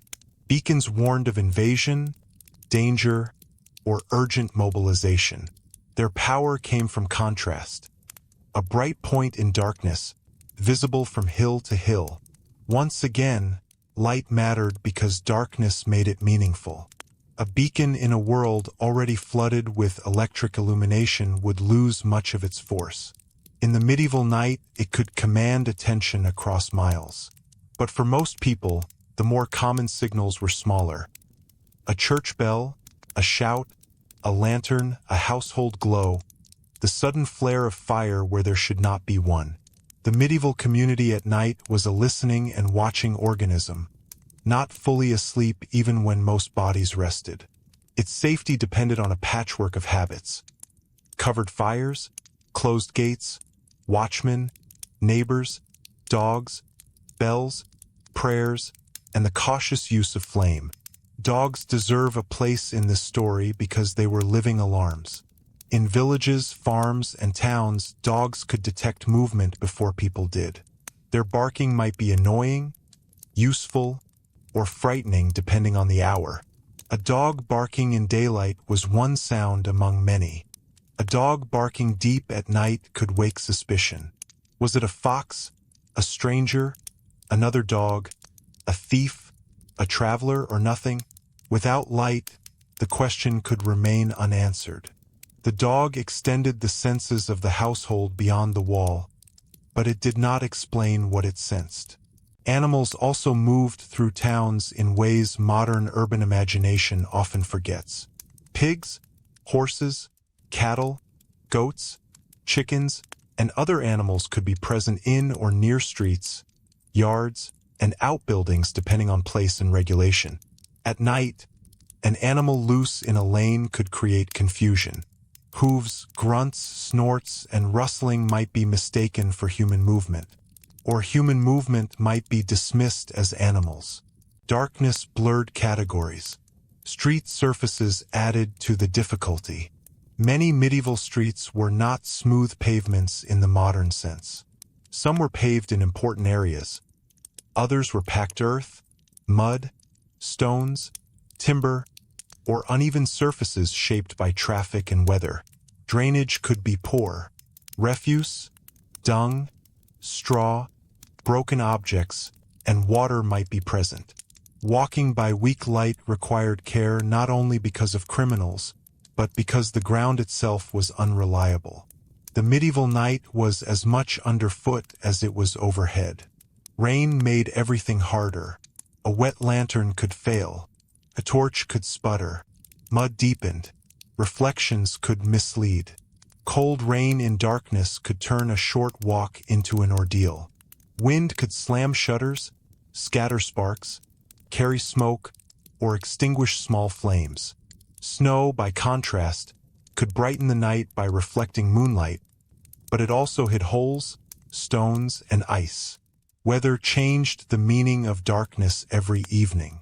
Seasonal work sometimes pushed people into these conditions despite the risks. Harvest periods, urgent repairs, animal births, brewing schedules, baking, fishing, travel, and market preparation could extend activity beyond ideal light. Medieval people were practical. They did not always stop because night was inconvenient. But when they continued, they did so inside a set of limitations that modern lighting has largely removed from daily consciousness. The same is true of festivals. On special nights, communities could transform darkness into occasion. Fires, candles, torches, and lamps might be used in celebration, ritual, or public gathering. The rarity of strong light made such events memorable. A bonfire was not merely decoration.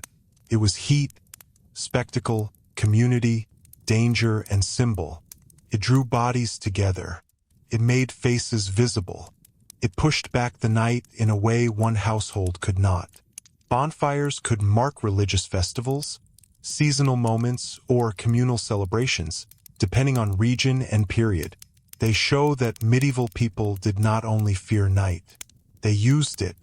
They understood that darkness could intensify meaning. Fire seen against daylight is useful. Fire seen against night is commanding. It gathers attention because it has an enemy. The darkness is part of the event. And yet, after the festival, ordinary darkness returned. The bonfire burned down. Torches consumed themselves. Candles guttered. People went home through lanes that seemed darker after the brightness. That return may have made the contrast sharper. Medieval life was full of such alternations between scarcity and display. Ordinary dimness, sacred brilliance. Household smoke, church candlelight. Dangerous streets, festival fires. Private darkness, public flame. One of the most revealing institutions in this nighttime world was the inn. An inn after dark was both refuge and risk. It offered light, warmth, food, drink, bedding, stabling, and human company to those away from home. But it also gathered strangers under uncertain conditions. A candlelit inn room could be comforting after the road, yet uneasy because everyone inside had arrived from somewhere else. Stories, rumors, bargains, theft, companionship, and suspicion all mixed in the glow. For travelers, the sight of an inn light could bring real relief.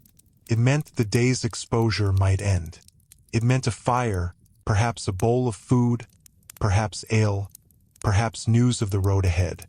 But the quality of that relief depended on money.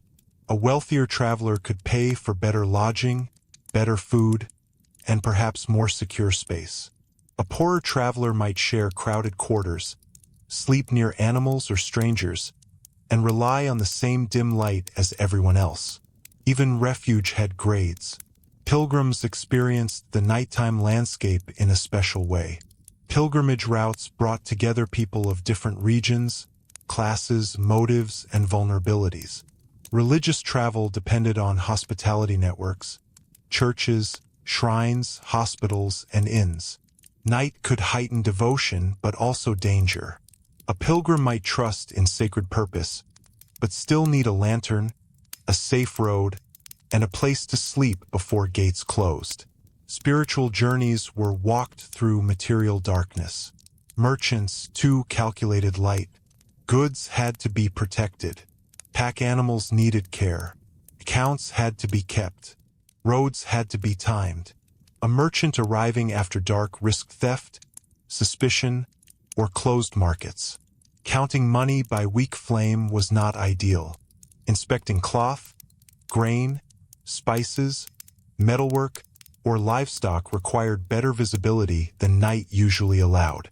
Commerce preferred daylight because daylight made quality and quantity more verifiable. This again connects light to trust. A market works best when people can see what they buy, recognize whom they are dealing with, and witness exchanges. Darkness introduces ambiguity. A coin might be misread.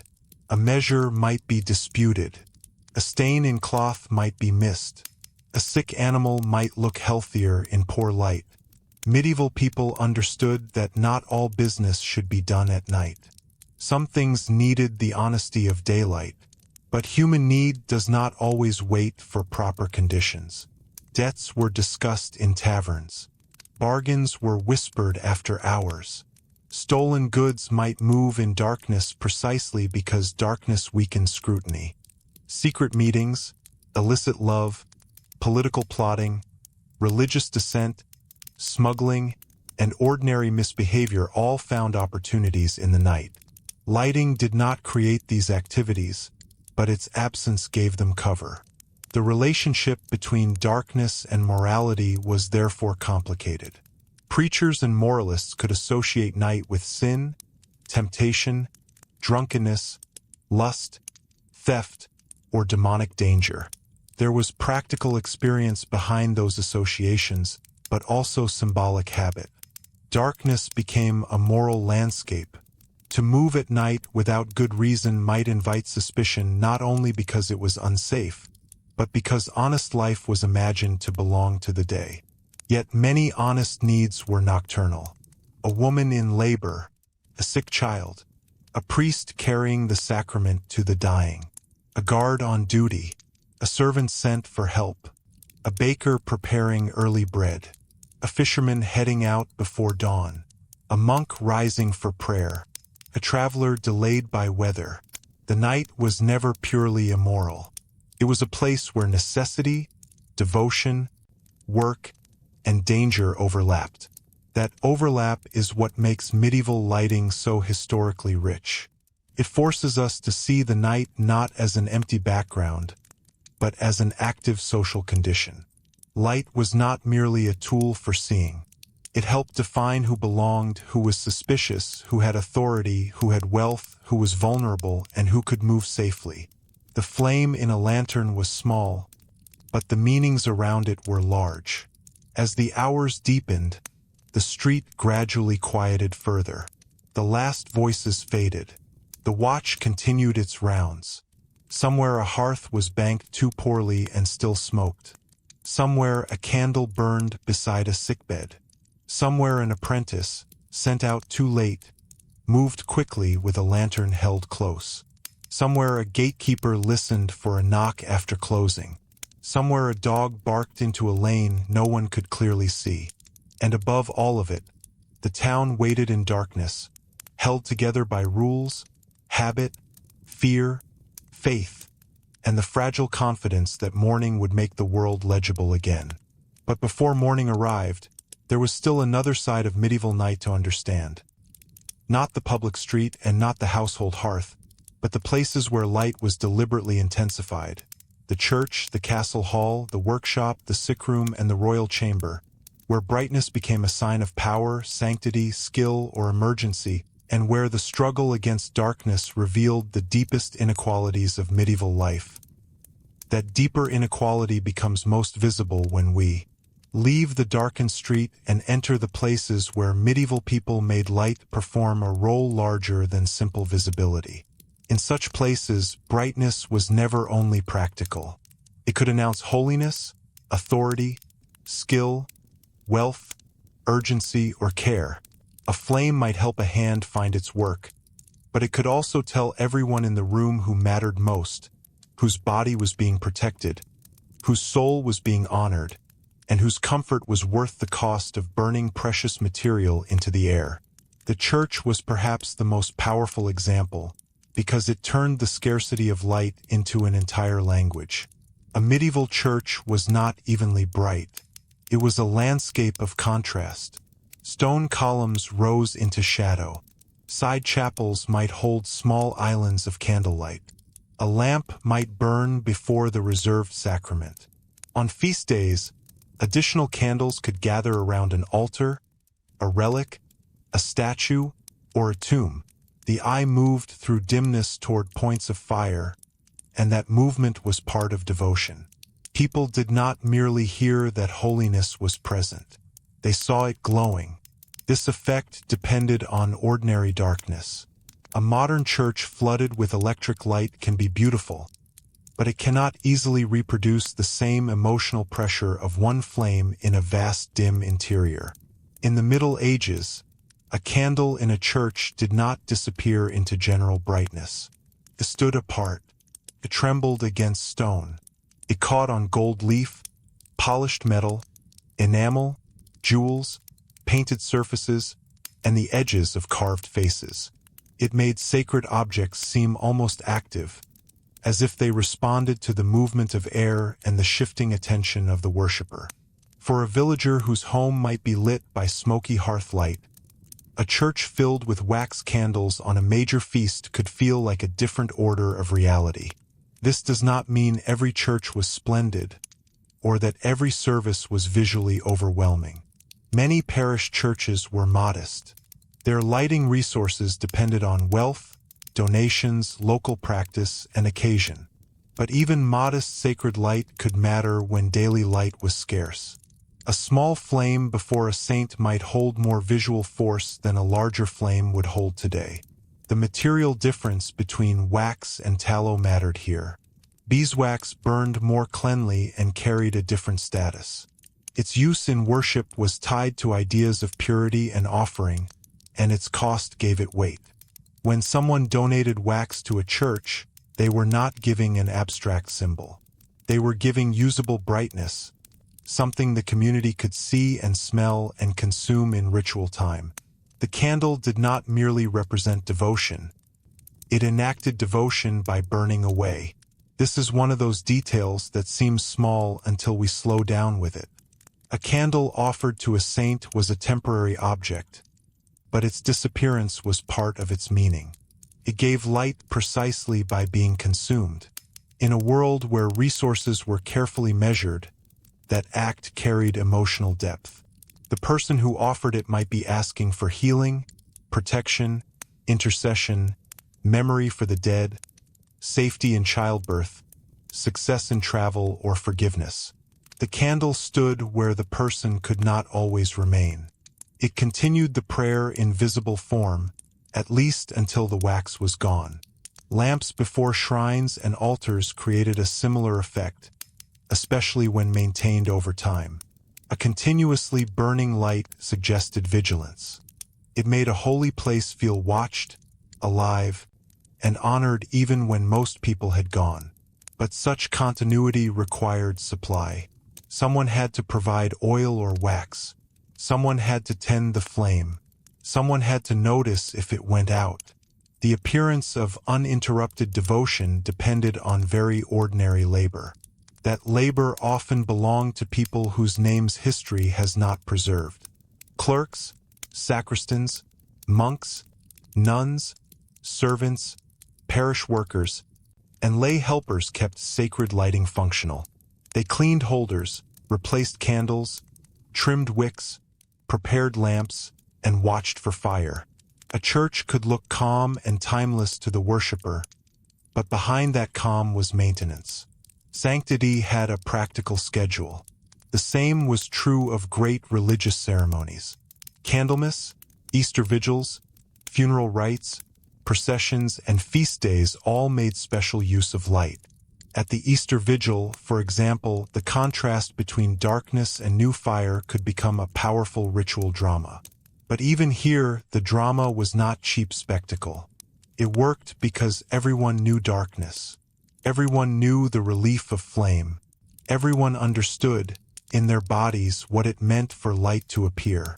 This kind of ritual light did not erase fear of the night.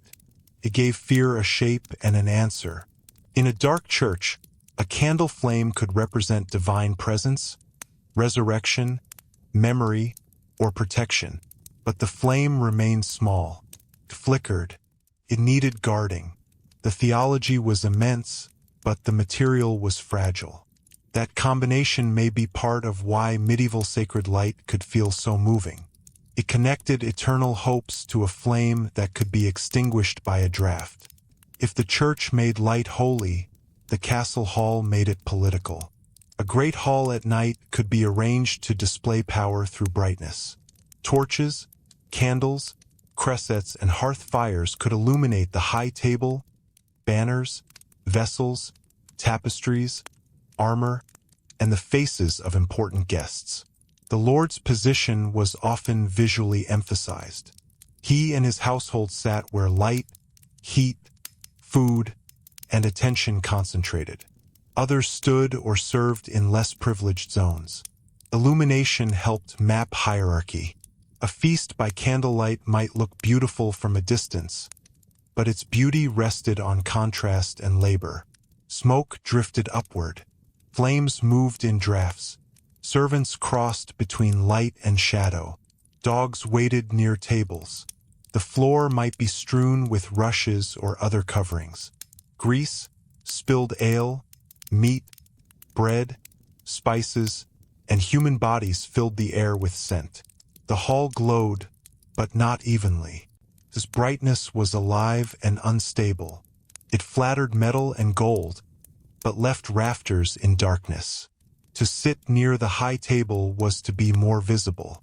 Visibility itself was a privilege and a risk. At courtly gatherings, to be seen was to have status but also to be observed. Clothing, manners, speech, appetite, gestures, and alliances could be read by others. Good lighting made display possible. Poor lighting made disorder easier. The controlled use of flame therefore supported the performance of noble life. It created the scene in which rank could be recognized. But that scene consumed resources with every passing minute. A household that could afford extensive lighting was demonstrating wealth in a literal way.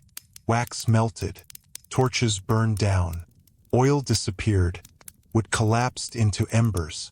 Brightness was not a fixed decoration. It was wealth turning into atmosphere. The more abundant the light, the more confidently the household could appear to waste what others had to ration. This is a useful way to understand medieval luxury more broadly. Luxury was often not comfort alone. It was the ability to make difficulty invisible. A lord did not need to think about whether one candle was worth burning for a conversation. Someone else had already decided, supplied, and lit it. A lady in a private chamber might have fine wax candles, polished holders, better textiles, and attendants to maintain the environment. The poor experienced light as a decision. The elite could experience it as setting. Even so, elite spaces were not modern spaces. A royal chamber was still vulnerable to smoke, drafts, cold, fire, and darkness beyond the reach of flame.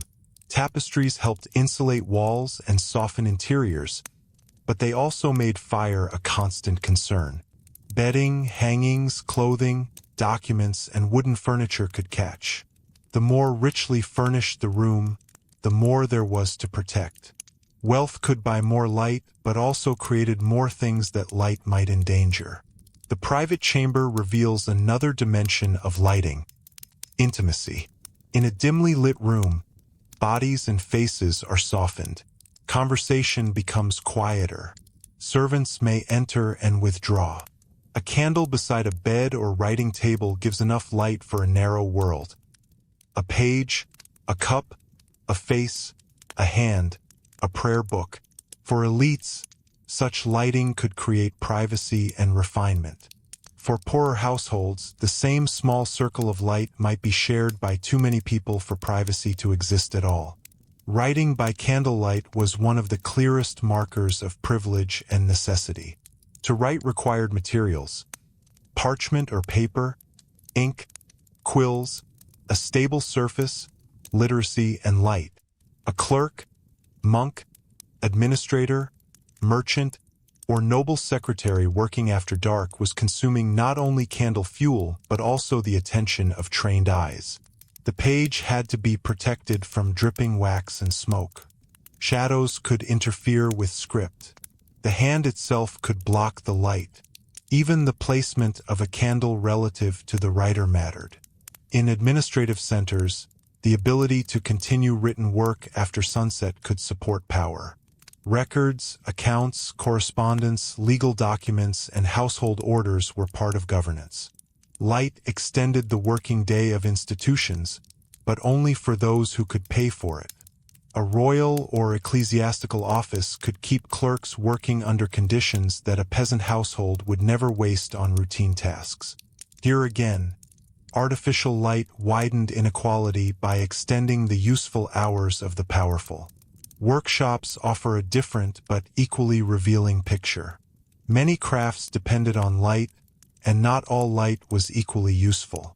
A metalworker might have the glow of the forge, but forge light is deceptive.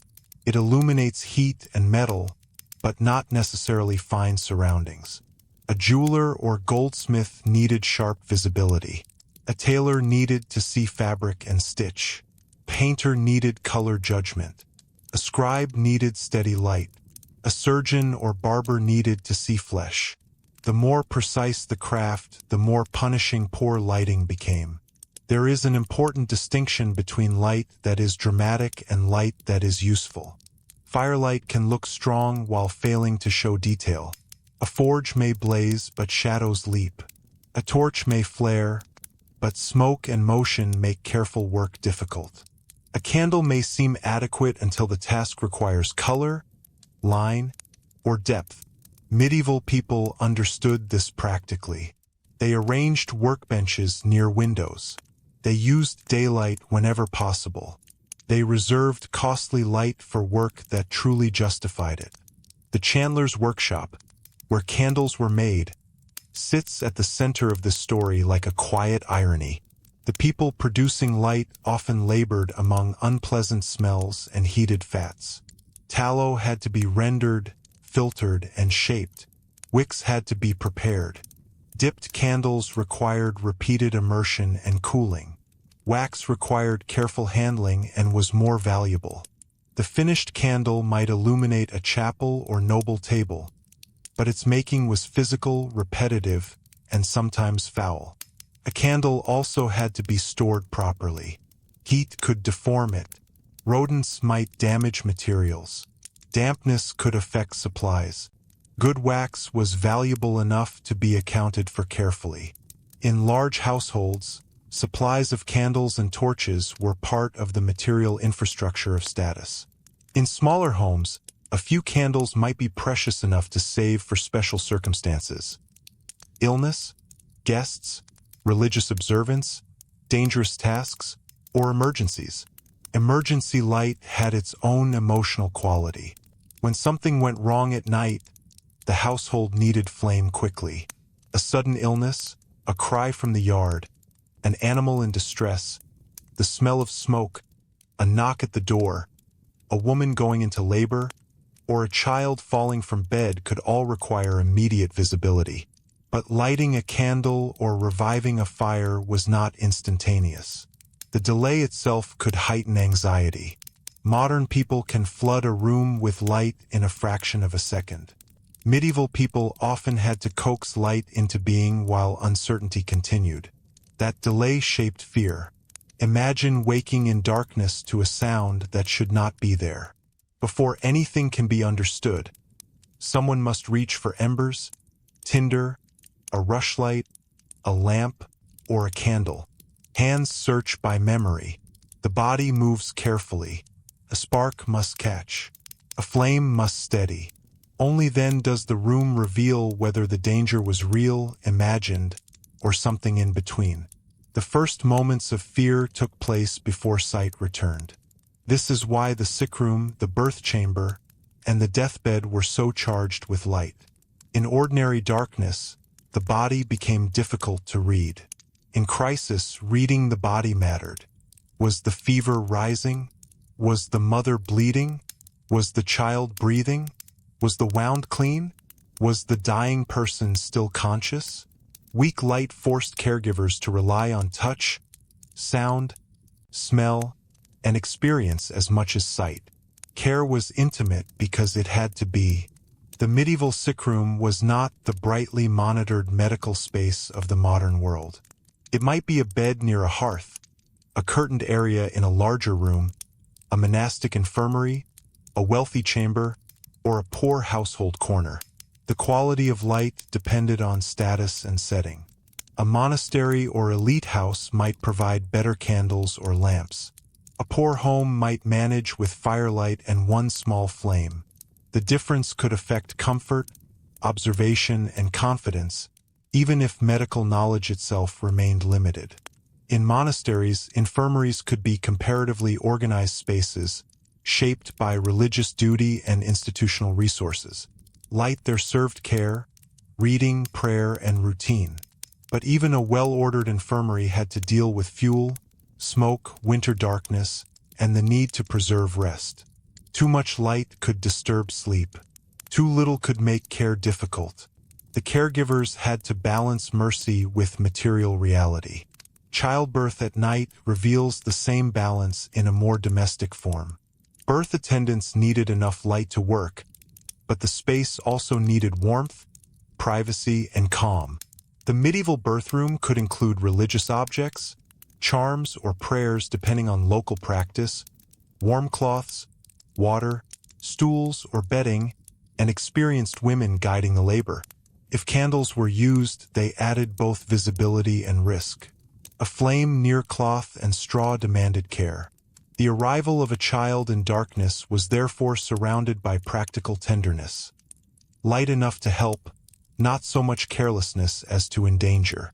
Death brought another transformation of light. Candles near the dying or dead did not simply help the living see. They marked a passage. They created a vigil space. They allowed watchers to remain present through the night.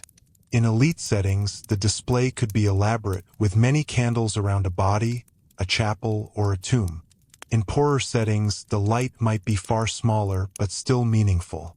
The flame gave shape to waiting. A wake could turn night into a communal experience. People gathered, prayed, watched, spoke softly, remembered, and endured the hours between death and burial. Candlelight made the dead visible without making death ordinary. The face of the deceased, lit unevenly by flame, may have appeared peaceful, strange, or unsettling depending on the observer. The light did not remove grief. It disciplined it into ritual. In royal and aristocratic funerals, lighting could become a major expense and a public statement. Candles and torches around a funeral procession or bier expressed status, piety, and memory.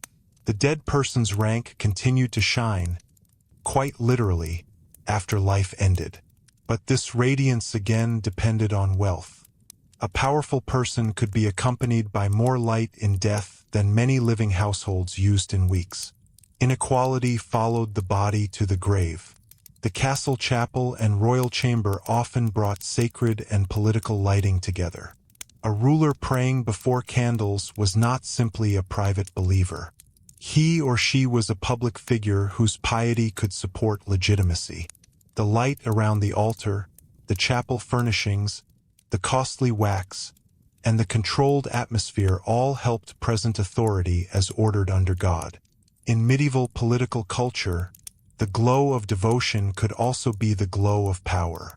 This relationship between light and legitimacy extended into coronations, oaths, and ceremonial gatherings. Candles, torches, and lamps helped make events visible and solemn.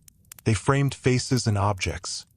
Crowns, swords, crosses, books, seals, relics.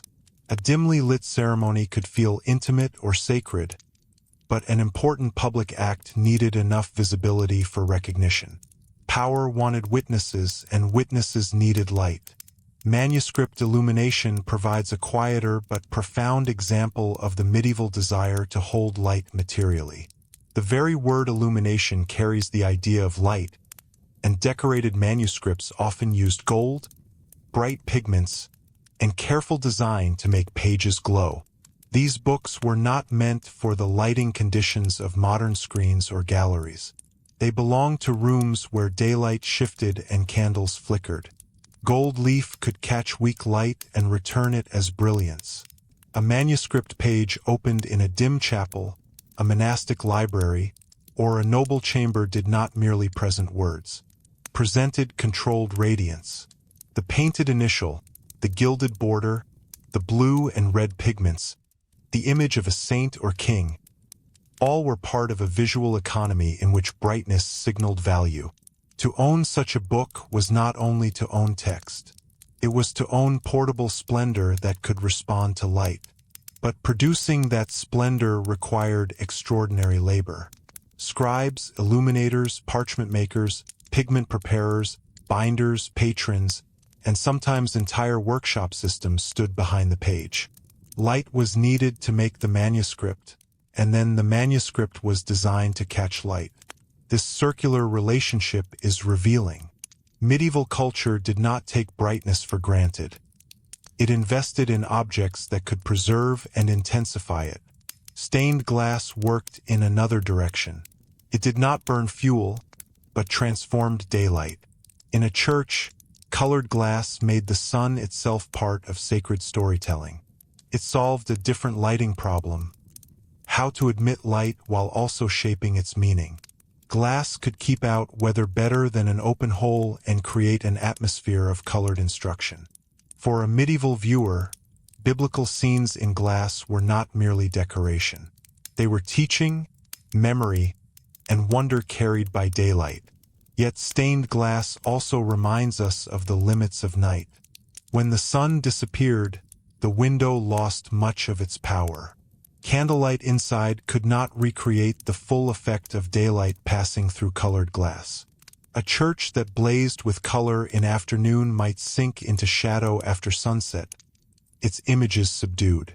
Sacred space itself changed by hour. Light decided which parts of the building spoke most clearly. In castles and wealthy houses, glass windows were signs of status as well as comfort. More glass meant more daylight without the same exposure to wind and weather. But glass was expensive, fragile, and not always clear by modern standards. Shutters still mattered. In cold weather, the desire for light could conflict with warmth. Even the rich did not live in constant brightness. They lived with better choices. Mirrors and polished metal could also help manipulate light, though medieval mirrors were not the silvered glass mirrors of later widespread use in the same way. Polished metal surfaces, basins, plates, armor, and metal fittings could catch flames. In elite interiors, reflective objects multiplied the impression of brightness. In churches, reliquaries and vessels could do the same. A flame became more powerful when it had surfaces to answer it. This gives us another expectation reversal. Medieval people did not simply suffer darkness because they were technologically naive. They were often extremely attentive to light's behavior. They knew reflection, contrast, placement, color, flame quality, smoke and shadow through daily experience. Their world was darker than ours, but their perception of light may have been more sensitive. They noticed what we often ignore because our brightness is too abundant to require attention. A single candle could define a table. A doorway could frame evening light. A polished cup could catch a fire's glow. A whitewashed wall could improve a room. A gold background could animate a saint. A lantern could make a path. A window could decide the hours of work. These were not abstract aesthetic choices. They were practical knowledge turned into habit, craft, and design. In workshops, that practical knowledge could become highly specialized. The painter knew how pigments changed in different light. The dyer knew color could be judged poorly at dusk. The mason knew how windows shaped interior brightness. The glazier knew how colored glass transformed sun. The scribe knew the strain of insufficient light. The cook knew the difference between fire bright enough for heat and light clear enough to inspect food. Medieval expertise often included an intimate understanding of illumination. Cooking is worth pausing over because the hearth was both kitchen and lamp. Preparing food by firelight required skill beyond following a recipe. The cook judged heat, color, smell, texture, and timing in uneven conditions. A pot might be visible on one side and shadowed on the other. Smoke could sting the eyes. Flames could flare or die. The cook's body learned distances, sounds, and smells. Light helped, but it was not the only guide. In wealthier households, kitchen work could continue at a scale impossible for poorer homes, with multiple fires, servants, and specialized spaces. But large kitchens were smoky, hot, and dangerous.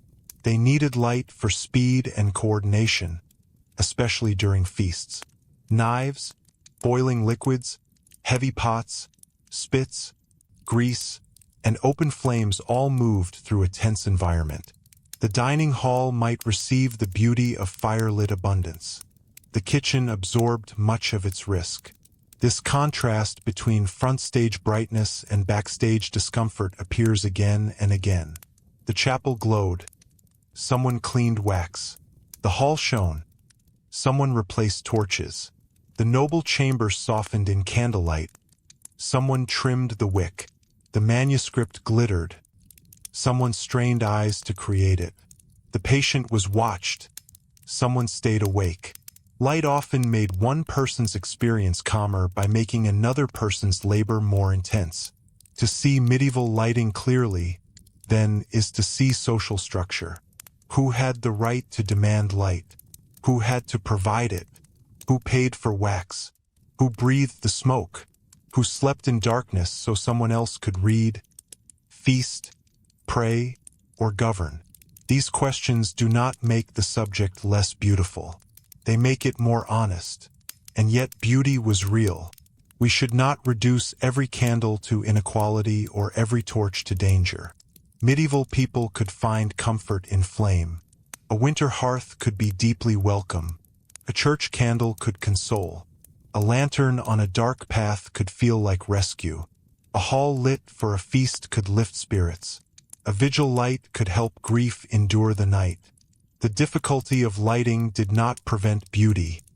It intensified it. This is one reason the modern fantasy of the candlelit Middle Ages is not entirely false, only incomplete. Candlelight was warm. It was atmospheric, could be intimate, sacred, and beautiful. But it was also expensive, smoky, weak, risky, and unevenly distributed. The same glow that looks charming in imagination could be the result of hard labor, careful rationing, and constant caution. The truth is not that medieval nights were ugly. The truth is that their beauty was never effortless. As night continued in the places of intensified light, the contrast sharpened. In the church, a candle burned before a saint while the nave fell back into shadow. In the castle hall, the Lord's table gleamed while servants moved through smoke. In the workshop, a craftsman leaned close to a costly flame, trying to finish a task before the light failed. In the sick room, someone watched a face for signs of life. In the royal chamber, wax burned quietly beside documents, prayers, or whispered decisions. Everywhere, light drew attention to what a society valued most.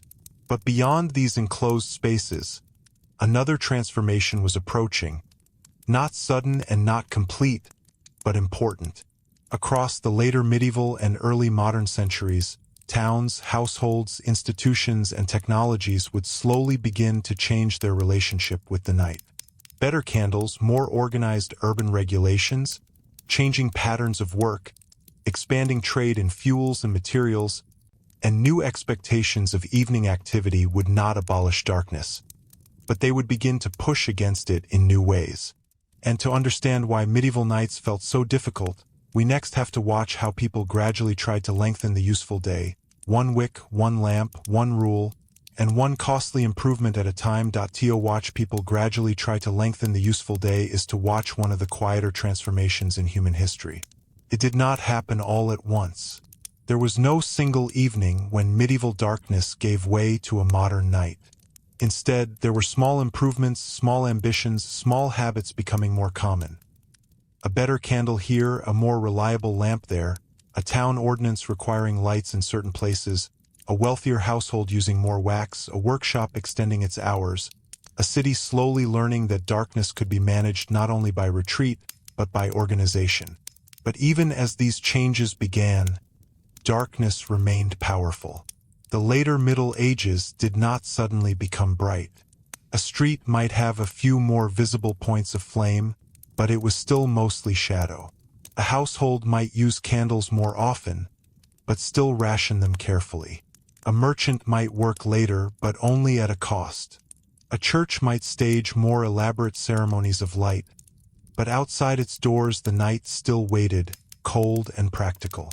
The medieval struggle with darkness was not solved by invention alone, because it was not only a technical problem. It was economic, social, religious, architectural, and deeply human. The effort to improve lighting also reveals something important about medieval society itself. People did not accept darkness because they were indifferent to comfort. They accepted it because every alternative required material, labor, knowledge, and money. When those things became more available in certain places, people used them. They lit more rooms. They extended work. They made public spaces a little safer. They made ceremonies brighter. They found ways to carry flame more securely. The desire for light was always there. The limiting question was what a community could afford to burn. Trade helped change that question gradually. As towns grew and commercial networks widened, materials moved more regularly. Wax, oil, tallow, metal fittings, glass, horn, wicks, and finished candles could circulate through markets.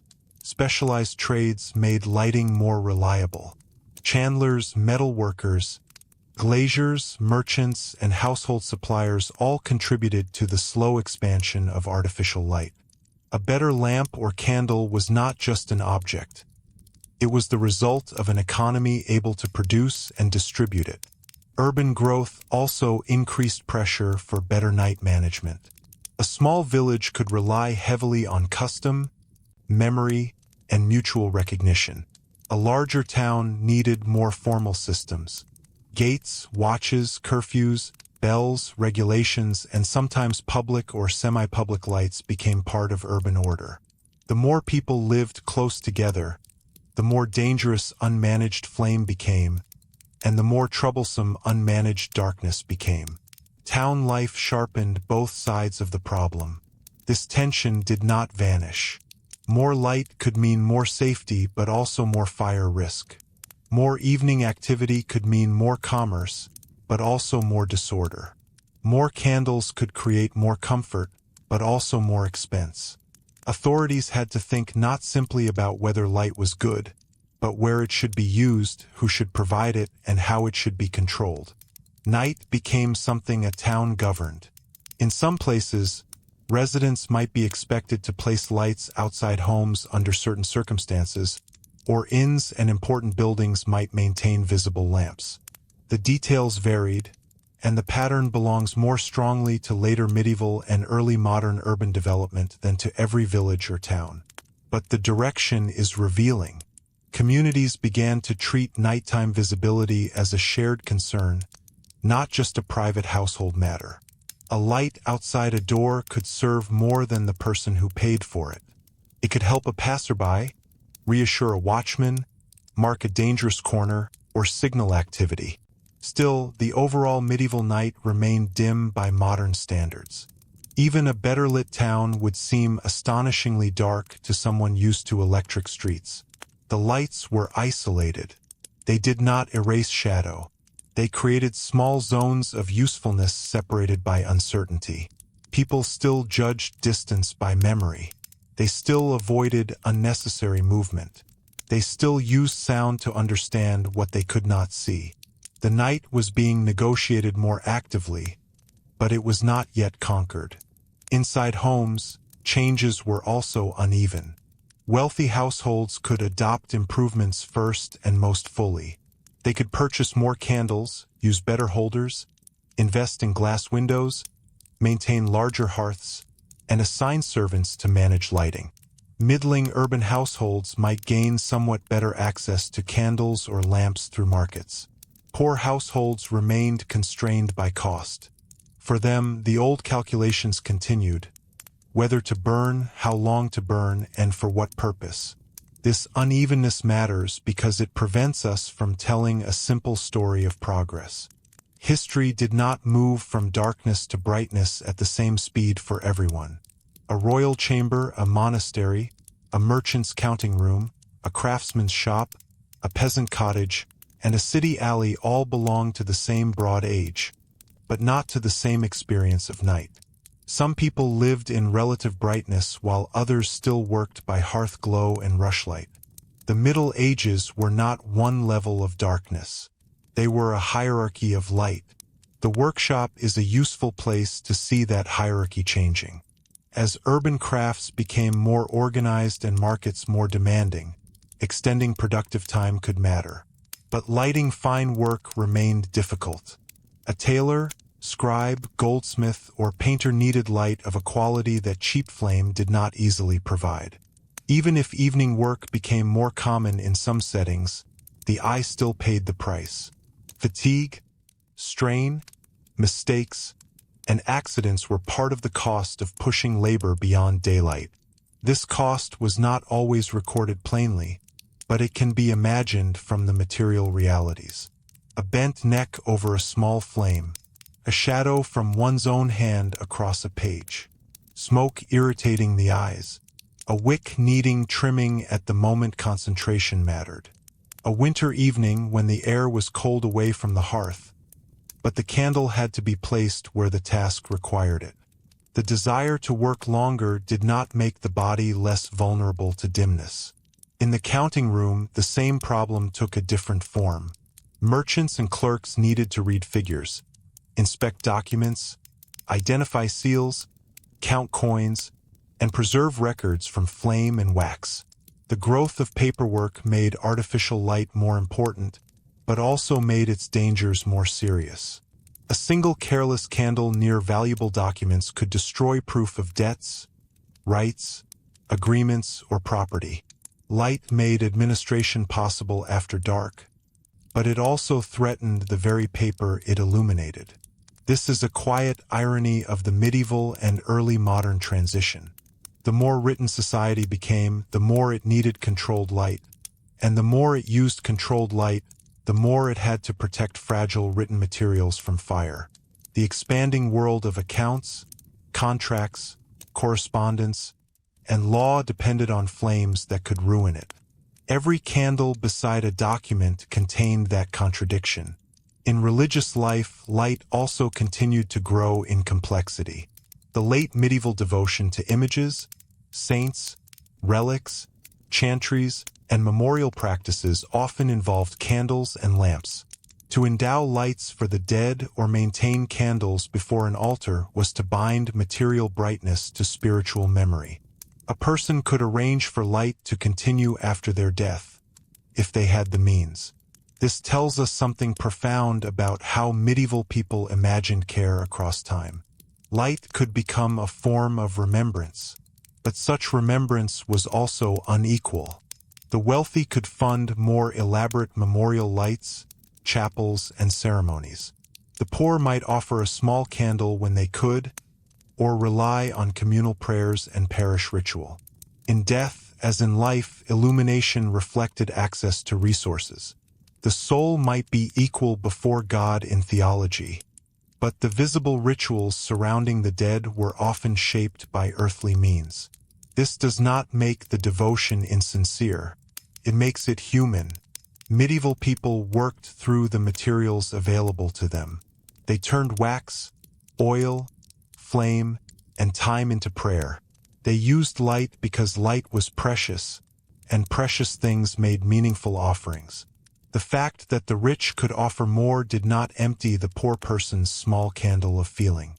It simply reminds us that spiritual life took place within a world of inequality. As the centuries moved onward, the symbolism of darkness and light remained powerful because the physical experience remained powerful. Preachers could speak of souls in darkness because everyone knew what darkness did. Mystics could write of divine illumination because light was felt as relief. Artists could paint halos, glowing wounds, golden heavens, and radiant saints because brightness still carried emotional force. The material world gave religious language its weight. Yet at the same time, ordinary people continued to use light in plain, practical ways.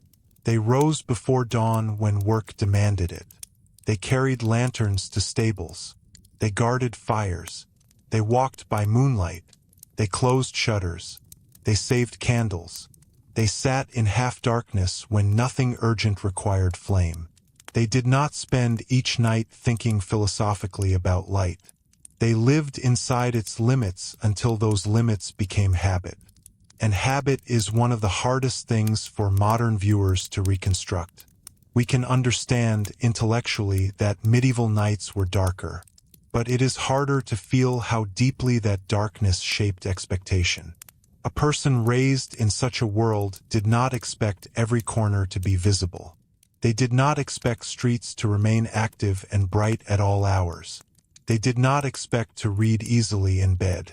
They did not expect a room to become instantly illuminated at a touch. Their sense of safety, time, work, and rest developed around a narrower range of light. This does not mean they were less intelligent, less sensitive, or less ambitious. In some ways, they may have been more attentive to changes modern people barely notice.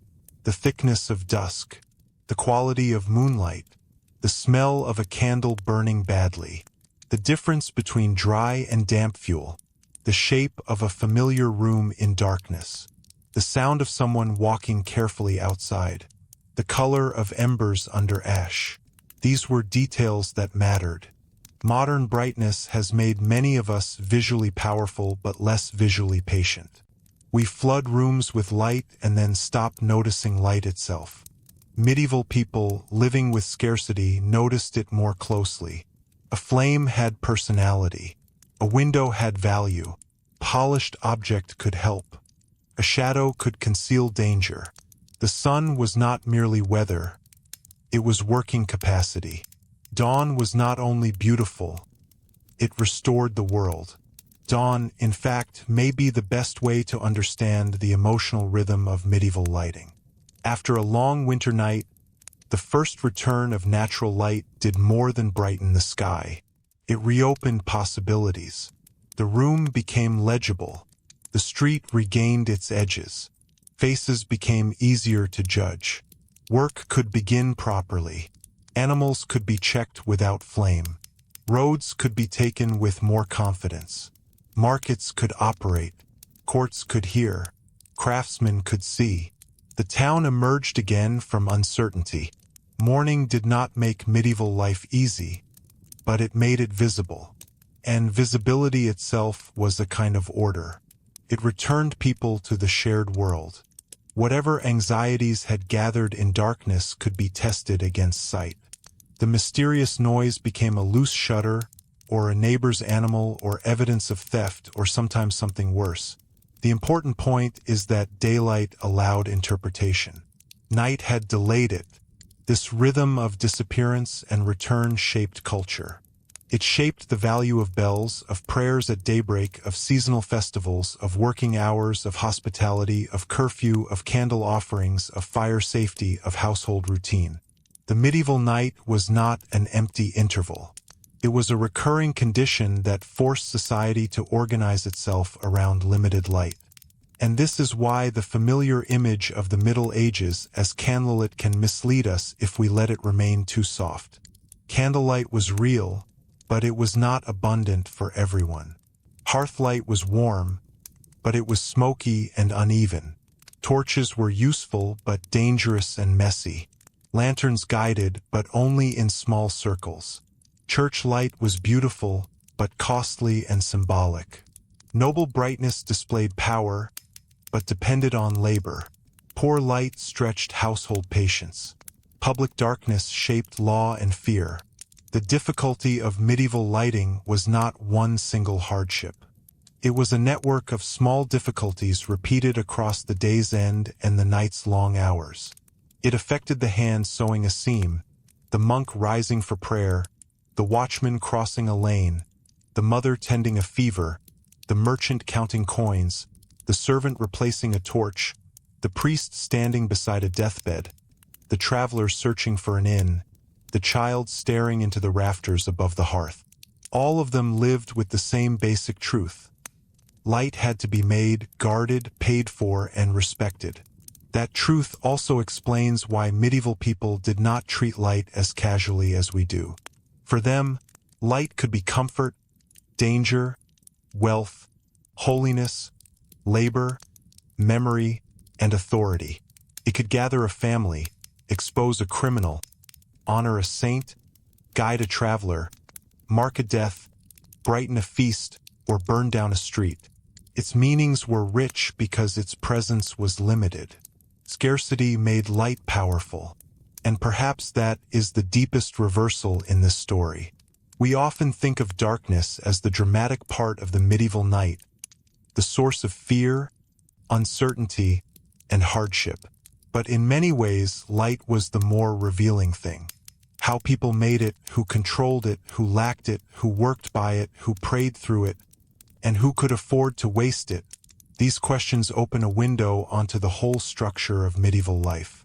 A candle tells us about bees, fat, trade, class, devotion, craft, and domestic labor. A hearth tells us about food, warmth, smoke, gendered work, and family space. A lantern tells us about movement, suspicion, and public order. A church lamp tells us about belief, memory, and offering. A torchlit hall tells us about power and display. A banked ember tells us about patience, thrift, and the hope of morning. The medieval night was difficult because light was never separate from life's other pressures. It belonged to the same world as hunger, cold, illness, labor, danger, worship, hierarchy, and community. To ask how people lit their nights is really to ask how they endured limitation, how they found meaning inside it, and how they learned to live with a darkness that modern life has mostly hidden from us. So when we imagine a medieval evening now, it may be worth slowing the image down. Not a golden room glowing effortlessly like a painting, but a household measuring what can still be done before the last daylight leaves. A hearth breathing smoke into the rafters. A rushlight prepared with care. A tallow candle saved for need. A church flame trembling before a saint. A watchman's lantern passing down a narrow street. A noble hall shining at great expense. A poor family deciding that conversation costs less than light. In that world, night did not arrive as a mood. It arrived as a responsibility.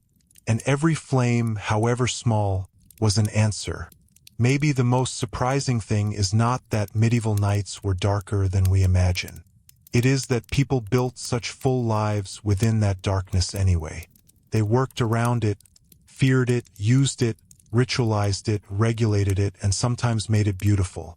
They did not conquer the night, but they learned its habits. They found the places where a little light was enough, and the moments when it absolutely was not.